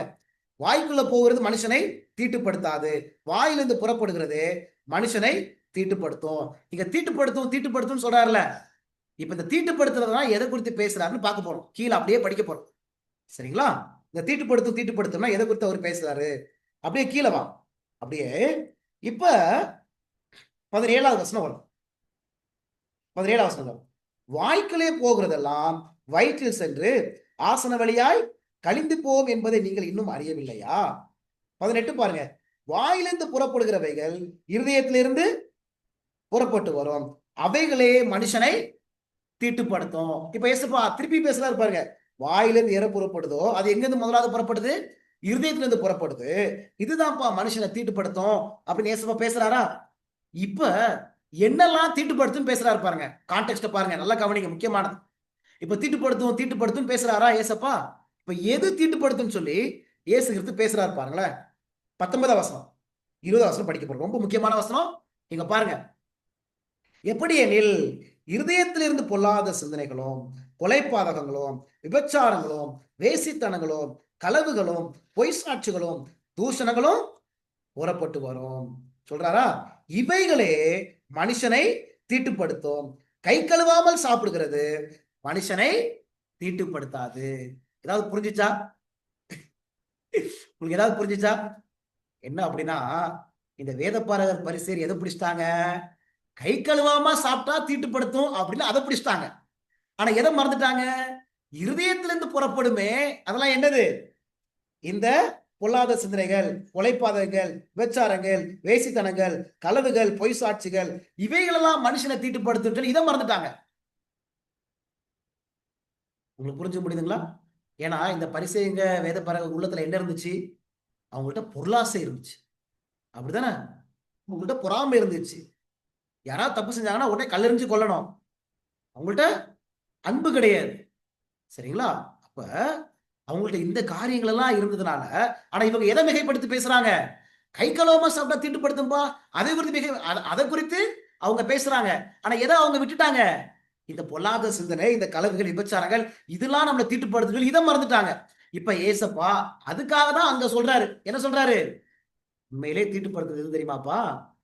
உன்னுடைய இருதயத்திலிருந்து புறப்படக்கூடிய இந்த பாவங்கள், இந்த பொல்லாத சிந்தனைகள், இந்த சின்ஃபுல் தாட்ஸ், இது என்ன செய்யும்?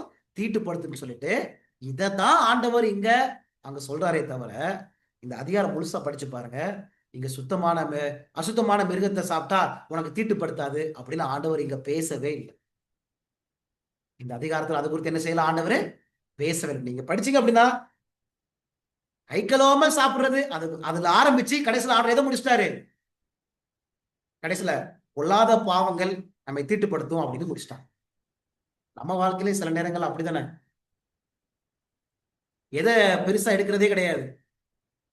நம்முடைய வாழ்க்கையில அசுத்தமா நம்முடைய வாழ்க்கை எவ்வளவு பாவம் இருக்கு, அந்த பாவத்தை ரொம்ப பெருசா பார்க்கறதே இல்லை. ஆனா சாதாரண சின்ன சின்ன காரியம், சபையில இந்த பெயிண்ட்டுக்கு பதிலா இன்னொரு பெயிண்ட் அடிச்சிருக்கலாமே, அதுக்கு பிரச்சனை வந்துடும். இந்த பெஞ்ச் டிசைனுக்கு இன்னொரு பெஞ்ச் டிசைன் போட்டிருக்கலாமே, அதுக்கு பிரச்சனை வந்துடும்.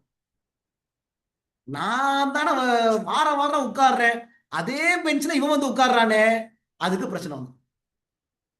இந்த ராபோஜன பாத்திரத்தை அவன் கழுவுறதா நான் கழுவுறதா, அதுல பிரச்சனை. உங்களுக்கு புரியுதுங்களா நான் சொல்றது? இந்த மாதிரி இதுல போய் கவனம் செலுத்திட்டு இருப்பாங்க. எதுல கவனம் செலுத்துறது இல்ல, எது உண்மையாய் நம்மளை தீட்டுப்படுத்துமோ அதுல அவங்க என்ன செய்யறது இல்ல, கவனம் செலுத்துறதே இல்ல. நான் தான் சாப்பாடு போடுறேன், வேற யாருமே சாப்பாடு போடுறது இல்லை சபையில். அவன் என்ன இந்த சாலையில வந்திருக்கிறான் பாத்தீங்களா? இதெல்லாம் ஓடும். ஆனா இன்னைக்கு இந்த பிரசங்கம் இப்படி இருந்துச்சு, அதை பேச மாட்டேன். இம்பார்ட்டன்ட் மேட்டர்ஸ், மைனர் மேட்டர்ஸ தூக்கி போடாம அந்த இம்பார்ட்டன்ட் மேட்டர்ஸ் மேல, முக்கியமான காரியத்தின் மேல கண் வைக்காம அற்பமான காரியத்தின் மேல கண்கள் வைத்துக் கொண்டிருப்பாங்க. இதைதான் அந்த பரிசேயர்கள் செய்தாங்க. பாரம்பரியத்தினால தேவனுடைய கற்பனையை விட்டுட்டாங்க, ஆனா பாரம்பரியத்தினால கைகள் பிடிச்சுக்கிட்டாங்க. எது முக்கியங்க? உங்களுக்கு புரியுதுங்களா? சரிங்களா? அப்ப இதைதான் ஆண்டவர் இங்க பேசுறாரே தவிர, ஆண்டவர் எது குறித்து அங்க பேசல, நீ வந்து என்னன்னாலும் சாப்பிடுப்பா, வாய்க்குள்ள இருந்து போயிடும், வெளியில வந்துடும், அது குறித்து பேசல. அங்க ஆண்டவர் வாய்க்குள்ள இருந்து போறது ஆசன வழியா வரும் என்று சொல்லும் போது அதை எதை மிகைப்படுத்தி பேசுறாரு அப்படின்னு சொன்னா, கை கொள்ளாம சாப்பிட்டா கூட அது என்ன செஞ்சிடும், அந்த அசுத்தம் வெளியில வந்துருப்பா. ஆனா உன் இருதயத்தில் இருக்கிற பாவங்கள் என்ன செய்யும், உன்னை அதிகமாக தீட்டுப்படுத்தும் என்பதற்காக ஆண்டவர் அப்படி என்ன செஞ்சாங்க சொன்னாங்களே தவிர, நீ எல்லாத்தையும் சாப்பிடலாம் அப்படின்னு சொல்லி அந்த கான்வர்சேஷன் இங்க கிடையாது. சரிங்களா? கடைசி இன்னும் 2 வசனம், அடுத்த வசனம் போலாம். நம்ம அடுத்த வசனம் 1 தீமோத்தேயு 4வது அதிகாரம் 4வது வசனம். அடுத்தது முக்கியமான வசனங்க, முக்கியமான வசனம் எங்க இருக்கு அப்படின்னா, 1 தீமோத்தேயு 4ஆம் அதிகாரம் 4வது வசனம். எல்லாரும் எடுத்துட்டீங்களா? அடுத்த கேள்வி. இப்ப எத்தனை கேள்வி பார்த்துட்டோம்? நம்ம 4 கேள்வி முடிச்சிட்டோம். உணவு சம்பந்தமான சத்தியத்துல எத்தனை கேள்வி முடிச்சிட்டோம்? நம்ம 2 முடிச்சிருக்கோம். மொத்தம் 5 பார்க்க போறோம் அதுல. சரிங்களா? இனி வரலாம் சின்ன சின்ன கேள்விதான். சரி, இதை நீங்க கேள்விப்பட்டிருக்கீங்களா? இந்த வசனத்தை யாராவது கேள்விப்பட்டிருக்கீங்களா? சரி, பார்க்கலாம். 4வது வசனம். தேவன் படைத்ததெல்லாம் நல்லதா இருக்கிறது, ஸ்தோத்திரத்தோட ஏற்றுக்கொள்ளப்படுமாகில் ஒன்றும் தள்ளப்பட தக்கதல்ல. கேள்விப்படுறீங்களா? எல்லாம் ஸ்தோத்திரம் பண்ணி சாப்பிடுப்பா, ஒண்ணும் ஆகாதுப்பா. கேள்விப்பட்டிருக்கீங்களா? அப்படின்னா என்ன சொல்ல வர்றாங்க? என்னன்னாலும் சாப்பிடுப்பா, ஸ்தோத்திரம் பண்ணிருப்பா, அவ்வளவுதான், எல்லாம் விஷம் கூட பாலா மாறி இருப்பா. அப்படியா? அப்படின்னா நம்ம என்ன, அப்படின்னா சில பேர் இதை எப்படி புரிஞ்சுக்கிறாங்க அப்படின்னா, ஸ்தோத்திரத்தோடு என்னன்னாலும் சாப்பிடலாம், என்ன நமக்கு முன்பாக வைக்குதோ அடித்து புசிக்க வேண்டியதுதான். அது நல்லதா, சுத்தமானதா, அசுத்தமானதா, அதெல்லாம் பாக்குறது இல்ல. செதிகள் இருக்கா, செதில்கள் சிறைகள் அதுல இருக்குதா, ஆண்டவர் சொன்னதா, அதெல்லாம் தேவையில்லை. ஸ்தோத்திரம் பண்ணி சாப்பிடலாம். சரி, பைபிள்ல தானியலுக்கும் ஸ்தோத்திரம் பண்ண தெரியும், அப்படித்தானே? தானியல் ஸ்தோத்திரம் பண்ண மாட்டாரா? இப்ப தானியல் புஸ்தகம் போங்க எல்லாரும். தானியல் புஸ்தகம் போங்க. இப்ப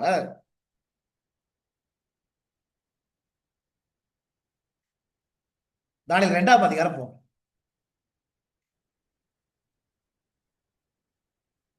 தானியல் 2ஆம் அதிகாரத்துல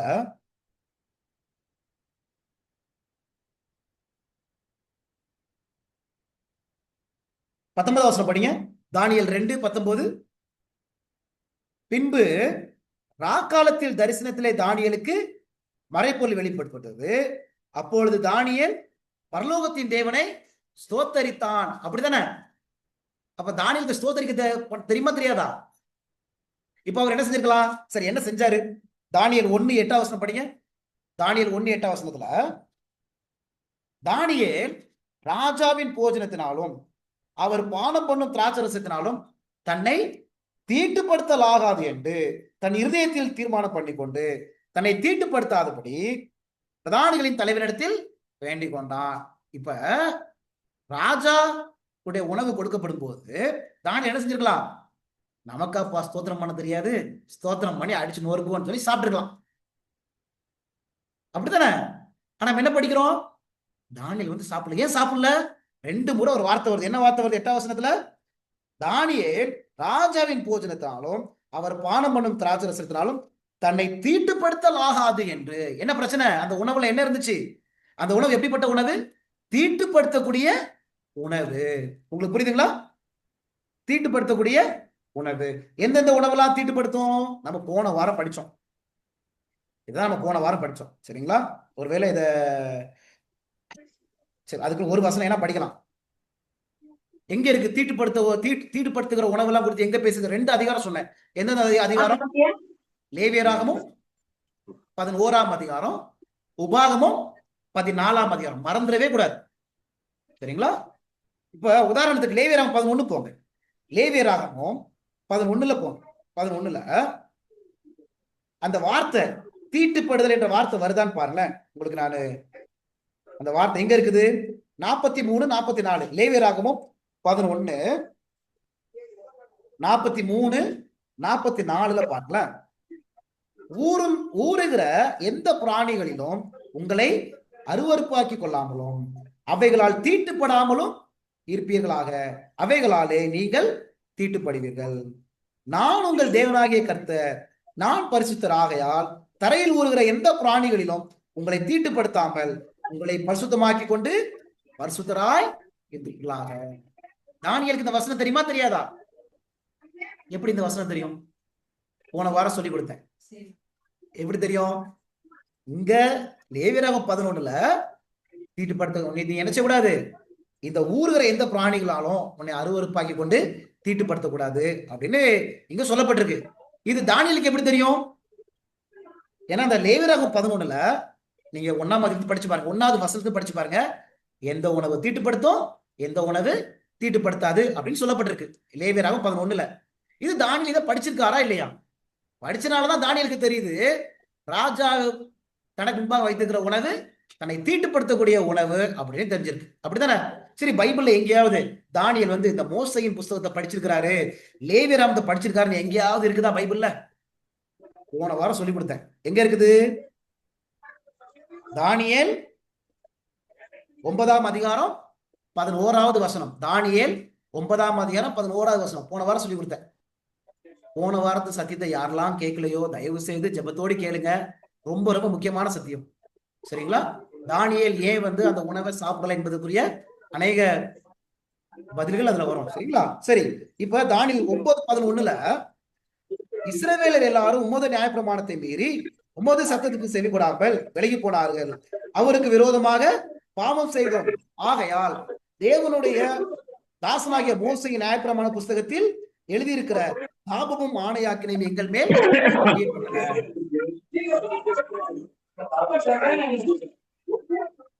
இப்ப தானியேலு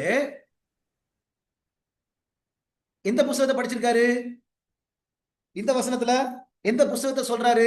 11ஆம் வசனத்துல மோசேயின் நியாயப்பிரமாண புஸ்தகத்தில் எழுதியிருக்கிற அப்படின்னு சொல்றாரு. அப்ப மோசேயை எழுதின புஸ்தகத்தை அவர் நினைச்சிருக்கிறாரு, படிச்சிருக்கிறார். என்னென்ன புஸ்தகம் மோசே எழுதினாரு? ஆதியாகமும், யாத்திராகமும், லேவியராகமும், எண்ணாகமும், உபாகமும். சரிங்களா? அப்ப இந்த லேவியராகம் 11ல தான் எந்த உணவு தீட்டுப்படுத்தும், எந்த உணவு தீட்டுப்படுத்தாது என்பதை சொல்லியிருக்கிறாரு. அப்படின்னா தானியேல் கண்டிப்பாக அந்த அதிகாரத்தை அவர் என்ன செய்யிருக்கிறாரு? படிச்சிருக்கிறாரு. உங்களுக்கு புரிஞ்சுக்க முடியுதுங்களா? சரி, இப்ப எந்த வசனம் படிச்சுட்டு இருக்கிறோம் நம்ம? 1 தீமோத்தேயு 4:4 அப்படித்தானே? இப்ப 4:4 என்ன படிக்கிறோம் நம்ம? பவுல் அங்க சொல்றாரு, தேவன் படைத்ததெல்லாம் நல்லதா இருக்கிறது, ஸ்தோத்திரத்தோட ஏற்றுக்கொள்ளப்படும் ஆகில் ஒன்றும் தள்ளப்படத்தக்கதல்ல அப்படின்னு இருக்கு. அப்ப அதனால என்ன அர்த்தம்? அப்ப தானியேலுக்கும் ஸ்தோத்திரம் செய்ய தெரியும். அப்ப அவர் என்ன செஞ்சிருக்கலாம்? தீட்டுப்படுகிற உணவா இருந்தாலும் ஸ்தோத்திரம் பண்ணி சாப்பிட்டுருவோம்ப்பா அப்படின்னு அவரு செய்யலாம். ஆனா செஞ்சாரா? இல்ல. அந்த உணவு தன்னை தீட்டுப்படுத்த கூடாது என்பதற்காக தன் இருதயத்திலே தீர்மானம் பண்றாரு. ஏன் தெரியுங்களா? ஏன்னா 5வது வசனம் பாருங்க. ஆன்சர் வந்து verse 5ல இருக்கு ஆன்சர். 4வது வசனம் வந்து தேவன் படைத்ததெல்லாம் நல்லதா இருக்கிறது, ஸ்தோத்திரத்தோடு ஏற்றுக்கொள்ளப்படுமாயில் ஒன்றும் தள்ளப்படத்தக்கதல்ல அப்படின்னு இருக்கா? இப்ப 5வது வசனம் பாருங்க. என்னைக்குமே ஒரு வசனத்தை புரிஞ்சுக்கிறதுக்கு மேலையும் கீழையும் படிச்சிட்டீங்கன்னா பதில் கிடைச்சிடும். அந்த வசனத்தையே இருந்தீங்கன்னா கிடைக்காது. அதான் ஆரம்பத்துல நம்ம என்ன படிச்சோம்? ஏசாயா 34:16 கர்த்தருடைய புஸ்தகத்தை தேடி வாசிங்க, அதுல ஒன்றும் ஜோடி இல்லாதராது. நம்ம தேடி வாசிக்கணும். இங்கிலீஷ்ல தேடி வாசிக்கிறோம். சர்ச் த ஸ்கிரிப்சர்ஸ் அப்படின்னு வரும். Church church. இப்ப 5வது வசனம் பாருங்க. அது எது? தமிழ்ல சூப்பரா இருக்கு அந்த வார்த்தை. அது எது? தேவன் படைத்ததெல்லாம். அது குறித்து பேசிட்டே வராரு. அப்ப அது தேவ வசனத்தினாலும் ஜெபத்தினாலும் பரிசுத்தமாக்கப்படும் அப்படின்னு சொல்லிட்டாரு. அப்படின்னு என்ன அர்த்தம்? நீங்க சொல்லுங்க. கிடைச்சிங்களா? 4வது வசனத்துல தேவன் படைத்ததெல்லாம் நல்லதாப்பா இருக்கு, அதை ஸ்தோத்திரத்தோட புசிங்கப்பான்னு சொல்லிட்டாரு. ஆனா புசின்னு சொல்லிட்டு அடுத்த வசனத்துல என்ன சொல்றாரு? 5வது வசனத்துல அது எது? தேவன் படைத்ததெல்லாம் அது தேவ வசனத்தினாலும் ஜெபத்தினாலும் பரிசுத்தமாக்கப்படும் அப்படின்னு என்ன அர்த்தம்? அந்த தேவன் படைத்தது தேவ வசனத்தினால அது ஏற்றுக்கொள்ளப்படணும். அததான்ப்பா நீ ஸ்தோத்திரத்தோட சாப்பிடணும் அப்படின்னு சொல்றாரு. புரிஞ்சு முடியுதுங்களா? பாருங்க, அவர் 4வது வசனத்தை சொல்லிட்டு இந்த 5வது வசனத்தை விட்டு விட்டுருந்தாரு வச்சுக்கோங்க, நம்ம கொஞ்சம் குழம்பிடும். ஆனா அவருக்கு இப்படி அழகா முடிச்சிட்டாரு. ஆண்டவருக்கு ஸ்தோத்திரம். அது தேவ வசனத்தினாலும். அப்ப தேவன் படைத்தது எல்லாமே தேவ வசனத்தினால பரிசுத்தமாக்கப்பட வேண்டும். அப்ப தேவ வசனம் தேவன் படைத்ததுல எந்த உணவை அங்கீகரித்து இருக்குதோ அந்த உணவை தான் நம்ம என்ன செய்யணும்? ஸ்தோத்திரம் பண்ணி நம்ம என்ன செய்யணும்? தானியேலை போல நம்ம சாப்பிடணும்.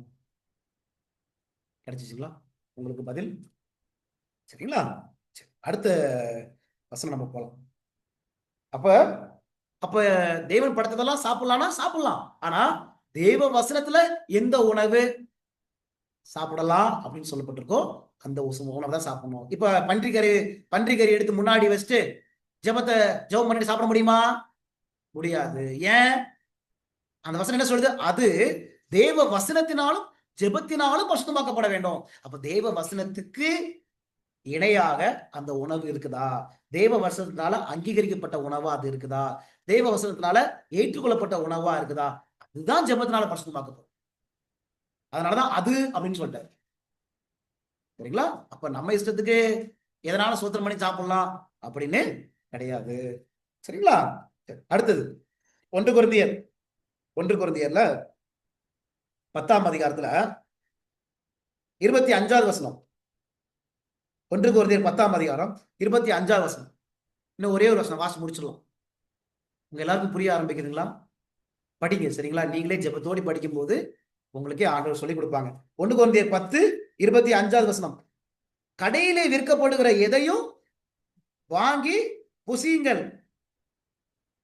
இப்ப எல்லாரும் நான் யாரெல்லாம் சமோசா சாப்பிடாதுங்கப்பா, யாரெல்லாம் கொஞ்சம் கபாபெல்லாம் கொஞ்சம் எண்ணெயில போட்டு வறுத்து ஒரே எண்ணெயில போட்டு பொறுத்துப்பாங்க, நான் அதுக்காக சமோசா சாப்பிட்றது இந்த கபாப் சிக்கன் சாப்பிட்றதுலாம் பாவம் அப்படின்னு சொல்ல வரேன். சரிங்களா?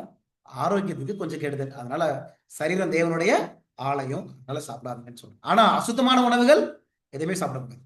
அசுத்தமான உணவுகள் சாப்பிடக்கூடாது. சரி, கடையிலே விற்கப்படுகிற எதையும் வாங்கி பூசிங்கள் அப்படின்னு சொல்றாரு. உடனே என் நண்பன் சொன்னாரு, எப்பா கடையில என்னென்ன இருக்கு எல்லாமே சாப்பிடலாம்னு சொல்லிட்டாரு ஆண்டவர். ஆனா கடையில நண்டு இருக்குதா, நண்டையும் சாப்பிடுவேன் நானு. விரால் இருக்குதா, விரலை வாங்கி நான் என்ன செய்வேன், சாப்பிடுவேன். எதையும் வாங்கி சாப்பிடுங்கன்னு ஆண்டவர் சொல்லியிருக்கிறாரு. ஆனா கொஞ்சம் 23ஆம் இது எத்தனாவது வசனம், 25 அப்படித்தானே, 23ஆவது வசனம், 23ஆம் வசனத்துல எல்லாவற்றையும் அனுபவிக்க எனக்கு அதிகாரம் உண்டு, ஆகிலும் எல்லாம் தகுதியாயிராது. எல்லாவற்றையும் அனுபவிக்க எனக்கு அதிகாரம் உண்டு, ஆகிலும் எல்லாம் பக்தி விருத்தியை உண்டாகாது. பாத்தீங்களா, சொல்லிட்டாரா இல்லையா? எல்லாவற்றையும் அனுபவிக்கிறதுக்கு எனக்கு அதிகாரம் இருக்குப்பா, ஆனா எல்லாமே தகுதியாயிராது. எல்லாவற்றையும் அனுபவிக்க எனக்கு அதிகாரம் உண்டு, ஆகிலும் எல்லாம் பக்தி விருத்தியை உண்டாகாது அப்படின்னு சொல்றாரு. சரி, இப்படியே சொல்லிட்டு பாருங்க, கீழே கூட பாருங்க. இப்ப கடையிலே விற்கப்படுகிறதையும் வாங்கி புசியுங்கள் அப்படின்னு சொல்லிட்டு கீழே அப்படியே 31வது வசனம் பாருங்க, verse 31. 31வது வசனம் என்ன சொல்றாரு பாருங்க, verse 31. ஆகையால் நீங்கள் புசித்தாலும் குடித்தாலும் எதை செய்தாலும் எல்லாவற்றையும் தேவனுடைய மகிமைக்கென்று. அப்ப கடையில வாங்கி புசிக்கலாம், ஆனா அது யாருக்கு மகிமை கொடுக்கணும், தேவனை மகிமைப்படுத்தும் என்று சொன்னார். புசித்தாலும் குடித்தாலும் எதை செய்தாலும் அதை தேவனுக்கு மகிமை செலுத்தும் என்று சொன்னார். அவருடைய ஆலயம் கரைப்படாம இருக்கும் என்று சொன்னா, இந்த சரீரமான ஆலயம் கரைப்படாம இருக்கும் என்று சொன்னா நம்ம என்ன செய்யலாம், நம்ம கடையில வாங்கி புசிக்கலாம். உங்களுக்கு புரியுதா? அதனால கடையில கொடுத்த எதனாலும் வாங்கி சாப்பிடலாம் அப்படின்னு இல்லை.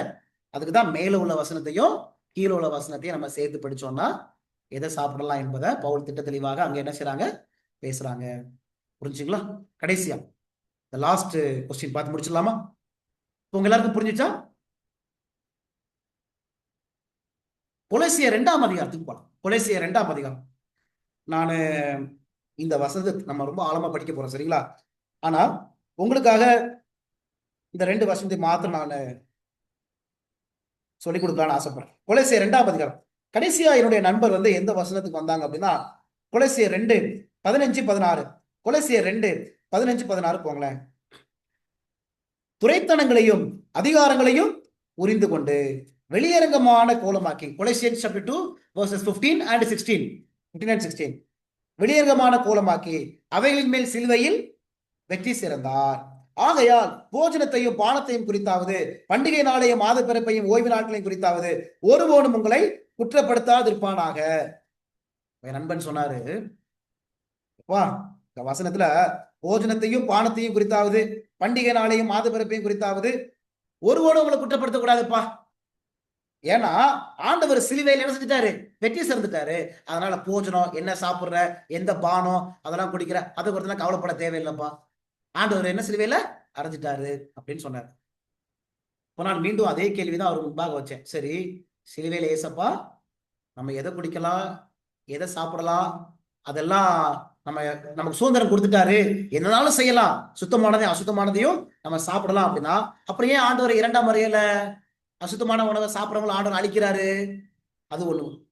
அப்புறம் 1 கொரிந்தியர் 10:32 இப்ப படிச்சோமே, நீங்கள் எதை செய்தாலும் எதை புசித்தாலும் எதை குடித்தாலும் அது தேவனுடைய மகிமைக்கு என்று செய்யுங்க. ஏன் ஆண்டவர் அங்க அப்படி சொன்னாரு? எதையும் சாப்பிடலாம், எதையும் புசிக்கலாம்ல. அப்ப இந்த வசனத்துக்கு என்ன அர்த்தம்? சரி, இந்த 16வது வசனம் இருக்கா, இந்த 16வது வசனம் போஜனத்தையும் பானத்தையும் குறித்தாவது பண்டிகை நாளையும் மாத பிறப்பையும் அப்படின்னு ஒரு வார்த்தை வருதா? என்ன மேரி சிஸ்டர், போஜனத்தையும் பானத்தையும் வருது. இந்த போஜனம் பானம் அப்படின்னா அங்க ஒரு வார்த்தை வருது பாருங்களேன், பண்டிகைன்னு வருது.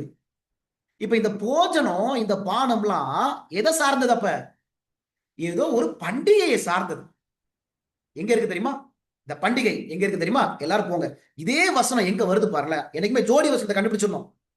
இப்ப ஆண்டவர் வெற்றி சிறந்தாருன்னு சொல்லப்படுது, இது எதை குறித்து பேசுது அப்படின்னு ஜோடி வசனம் இதை பார்த்துட்டு முடிக்க போறோம்.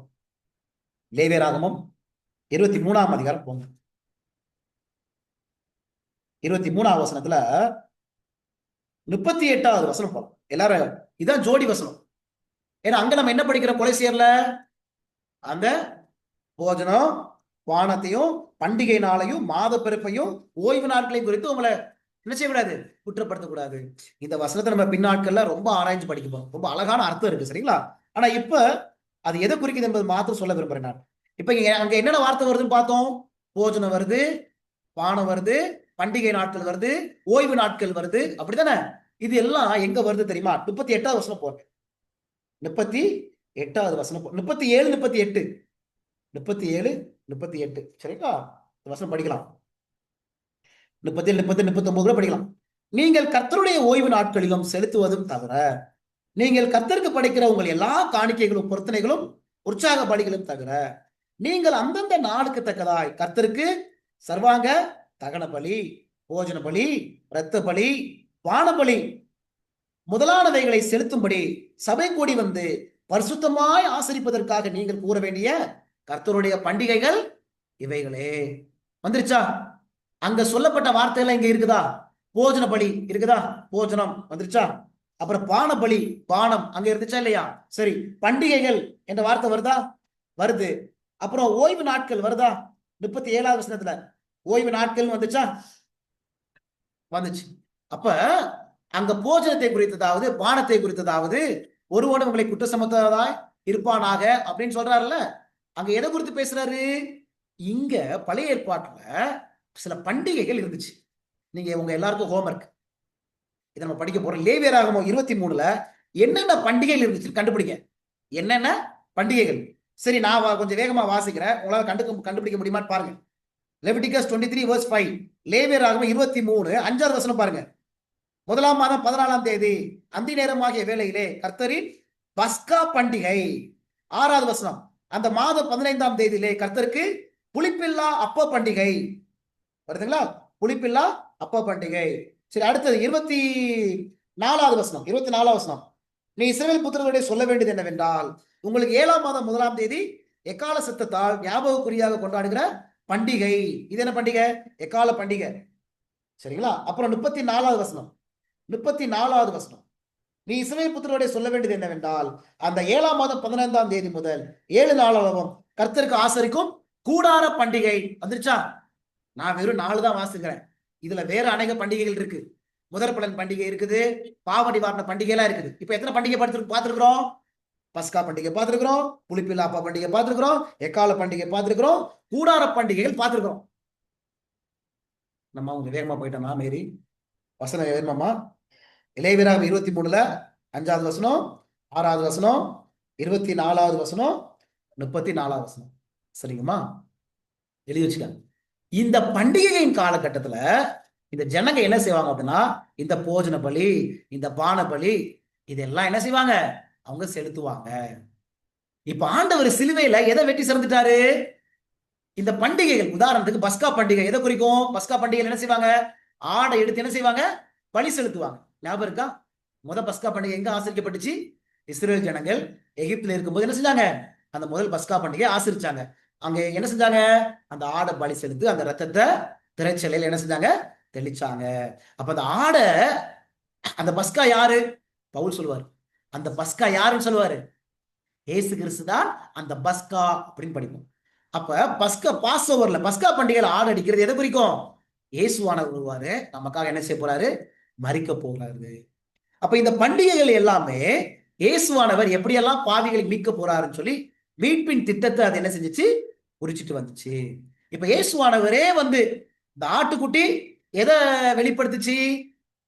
இப்படியே கொலைசியர் 2ஆம் அதிகாரம் போங்க எல்லாருமே, ரொம்ப அழகா அந்த வார்த்தை இருக்கு பாருங்க. கொலைசியர் 2ஆம் அதிகாரத்துல ஏன் அது ஆண்டவர் சிலுவையில வெற்றி சிறந்தார் அப்படின்னு சொல்லப்பட்டிருக்கு பாருங்க. ரொம்ப அழகான ஒரு வார்த்தை வருது பாருங்க. 16 எல்லாரும் எடுத்து வசனம் வாசி முடிக்கலாம். 16, 17 எல்லாரும் எடுத்துக்காங்க. கொலைசியர் 2, 16, 17. ஆகையால் போஜனத்தையும் பானத்தையும் குறித்தாவது, பண்டிகை நாளையும் மாத பிறப்பையும் ஓய்வு நாட்களையும் குறித்தாவது ஒருவோடும் உங்களை குற்றப்படுத்தாதிருப்பானாக. ஏன் குற்றப்படுத்தாதிருப்பானாக? இப்ப பாருங்க 17, அதான் சூப்பரான வசனம். 17, அவைகள் எவைகள்? இந்த போஜனம் பானம் பண்டிகைகள் எவைகள்?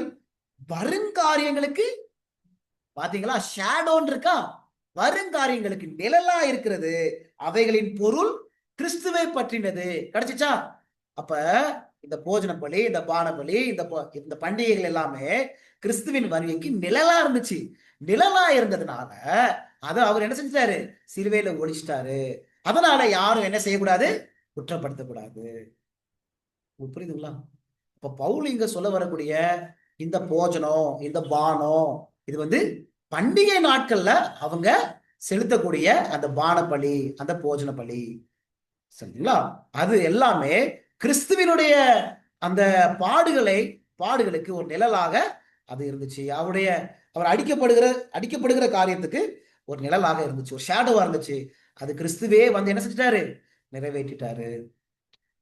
ஒரு பொண்ணு ஒரு பொண்ணு ஒரு பையனை கல்யாணம் பண்ண போகுது அப்படின்னா, இப்ப அந்த கல்யாணத்துக்கு முன்னாடி அந்த பொண்ணு கையில எதை கொடுப்பாங்க, அந்த பையனுடைய போட்டோவை கொடுப்பாங்க. அப்படித்தானே? பாருங்கம்மா அப்படின்னு சொல்லி. இப்ப கல்யாணம் முடிஞ்சிச்சு. இப்ப இந்த பொண்ணு என்ன செய்யும், இந்த போட்டோவே நான் கல்யாணம் பண்ணிக்கிறேன் அப்படின்னு சொல்லி போட்டோவே வச்சுட்டு இருக்குமா? இல்ல. இப்ப யார் வந்துட்டா, அந்த நபர் வந்துட்ட. இப்ப அந்த பொண்ணு யாரை கைப்பற்றிக் கொள்ளும், அந்த நபரை பிடித்துக் கொள்ளும். அதே போலதான் இந்த பண்டிகைகளை சார்ந்த போஜன பலி, பான பலி, இது எல்லாமே அது கிறிஸ்துவே நிழலாக இருந்துச்சு. இவர் வரப்போறாரு. எப்படி அந்த பொண்ணு அந்த போட்டோ நிழலா இருக்கும், கல்யாணம் ஆக போகுது, கல்யாணம் இந்த நபர் தான் கல்யாணம் பண்ண போறேன், நிழலா இருந்துச்சு பாத்தீங்களா? அதே போல கிறிஸ்துடைய வருகைக்கு இது எல்லாமே நிழலா இருந்துச்சு. இப்ப கிறிஸ்துவே வந்ததுனால அது எல்லாமே என்ன செஞ்சுச்சு, ஒளிஞ்சு போயிருச்சு. அப்ப இங்க சொல்லப்படுகிற இந்த போஜனம், பானம் என்பது அசுத்தமான உணவை ஆண்டவர் சிலுவையில அரைஞ்சிட்டாரு, அது கிடையாது. என்னனாலும் சாப்பிடலாம், அது குறித்து அங்க பேசப்படல. பண்டிகைக்குரிய காரியங்கள்ல இந்த போஜன பலி, பான பலி, அந்த காரியத்தை குறித்து இங்க பேசுதே தவிர, இங்க ஆண்டவர் அந்த சுத்தமான உணவை, அசுத்தமான உணவை, இதோட வித்தியாசம் இதெல்லாம் ஆண்டவர் அழிச்சிட்டாரு, அதனால ஆரோக்கிய விஷயத்துல என்னனாலும் சாப்பிடலாம் அப்படின்னு சொல்லி தேவனுக்கு என்ன செய்யப்படல, இங்க சொல்லப்படல. உங்களுக்கு புரிஞ்சுக்க முடியுதுங்களா இந்த வசனங்கள் எல்லாமே? இப்ப இன்னைக்கு சத்தியம் உங்களுக்கு புரிஞ்சிச்சுங்களா? எத்தனை கேள்வி பார்த்துட்டோம் நம்ம? 7 கேள்வி பார்த்துட்டோம். முதல் 2 கேள்வி நீங்க வெளிப்படுத்தல் புஸ்தகத்தை எப்படி படிக்கணும், அந்த கேள்விகளை எப்படி நீங்க புரிந்து கொள்ள என்பதற்காக. கடைசி 5 கேள்வி எதுக்கு நம்ம படிச்சோம்? கடைசி 5 கேள்வி இந்த உணவு சார்ந்த காரியங்களை நீங்க யாருக்காவது பைபிள் ஸ்டடி எடுக்கும் பொழுது சிலவங்களால புரிஞ்சுக்க முடியாது, அவங்களுக்கு பொறுமையாய் நீடிய சார்ந்த கூடி நம்ம அவங்களுக்கு என்ன செய்யணும், தேவ பலத்தினால அவங்களுக்கு நம்ம பதில் என்ன செய்யணும், சொல்லிக் கொடுக்கணும். சரிங்களா? சரி, நான் போன வாரம் ஏன் ஆண்டவர் இந்த உணவு முறை காரியத்துல அந்த இவ்வளவு கவனமா இருக்கிறாரு? ஏன் அசுத்தமான உணவை சாப்பிடக்கூடாது, ஏன் அறையல அப்படின்னு உங்களுக்கு சொன்னேன், ஞாபகம் இருக்கா? என்ன சொன்னேன் நானு? இந்த உணவு முறை காரியங்கள் தான் எதெல்லாம் வயிற்றுக்குள்ள போகுதோ அந்த உணவு எதுக்குள்ள தொடர்புடையதா இருக்குது, சிந்தையில தொடர்புடையதா இருக்குது. சிந்தை தெளிவா என்ன செய்ய முடியும், நல்ல தீர்மானத்தை எடுக்க முடியும், நல்ல குணம் என்ன செய்யும் அங்க வெளிப்படும். உங்களுக்கு புரியுதுங்களா? நல்ல குணம் வரும். அப்ப நல்ல குணம் வர வேண்டும் என்று சொன்னால் உணவு காரியம் சரியாக இருக்கணும். தானியேல், அனனியா, ஆசிரியா, மிசாவில்ட்ட நல்ல குணம் இருந்துச்சு. அது காரணம் என்னது, அவங்க சரியான உணவை தேர்ந்தெடுத்ததுனாலதான். அசுத்தமான உணவை தேர்ந்தெடுத்திருந்தாங்க அப்படின்னா அவங்கள்ட்ட நல்ல குணங்கள் அவங்கள்ட்ட என்ன செஞ்சிருக்காது, வந்திருக்காது. அதனாலதான் முதல் பரீட்சையே எதுல வரும், உணவுல. உணவு காரியத்துல நம்ம ஆண்டவருக்கு பிரியமாக நம்ம நடந்துக்கிட்டோம் அப்படின்னா, உணவு காரியத்துல ஆண்டவரை போய் தானியேலை போல தீர்மானம் எடுத்து விட்டோம் என்று சொன்னா நம்ம எல்லா பாவத்திலையும் நம்ம என்ன செய்ய முடியும், ஜெயிக்க முடியும். புரிஞ்சுக்க முடியுதுங்களா? அதனாலதான் ஆண்டவர் அதை அழிக்கவே இல்லை. ஏன்னா உணவு காரியம் அவ்வளவு முக்கியம். நம்ம இஷ்டத்துக்கு நம்ம சாப்பிட முடியாது, நம்ம இஷ்டத்தை நம்ம குடிக்க முடியாது. தேவனுடைய சரீரம், தேவன் நமக்கு என்ன சொல்லியிருக்காங்களோ அப்படிதான் அந்த உணவை நம்ம என்ன செய்யணும், தெரிந்து கொள்ளணும். அதுக்கு நம்ம என்ன செய்யணும், நம்மளால ஜெயிக்க முடியாது. நம்ம போன வாரம் படிச்சோம் அப்படித்தானே? சமாதானத்தின் தேவன் தாமே 1 தெசலோனிக்கர் 5ஆம் அதிகாரத்துல உங்களை முற்றிலும் பரிசுத்தமாக்குவாராக, உங்களில் ஆவி, சரீரம், ஆத்மா. சரீரம் ஒரு வார்த்தை வந்துச்சு அப்படித்தானே?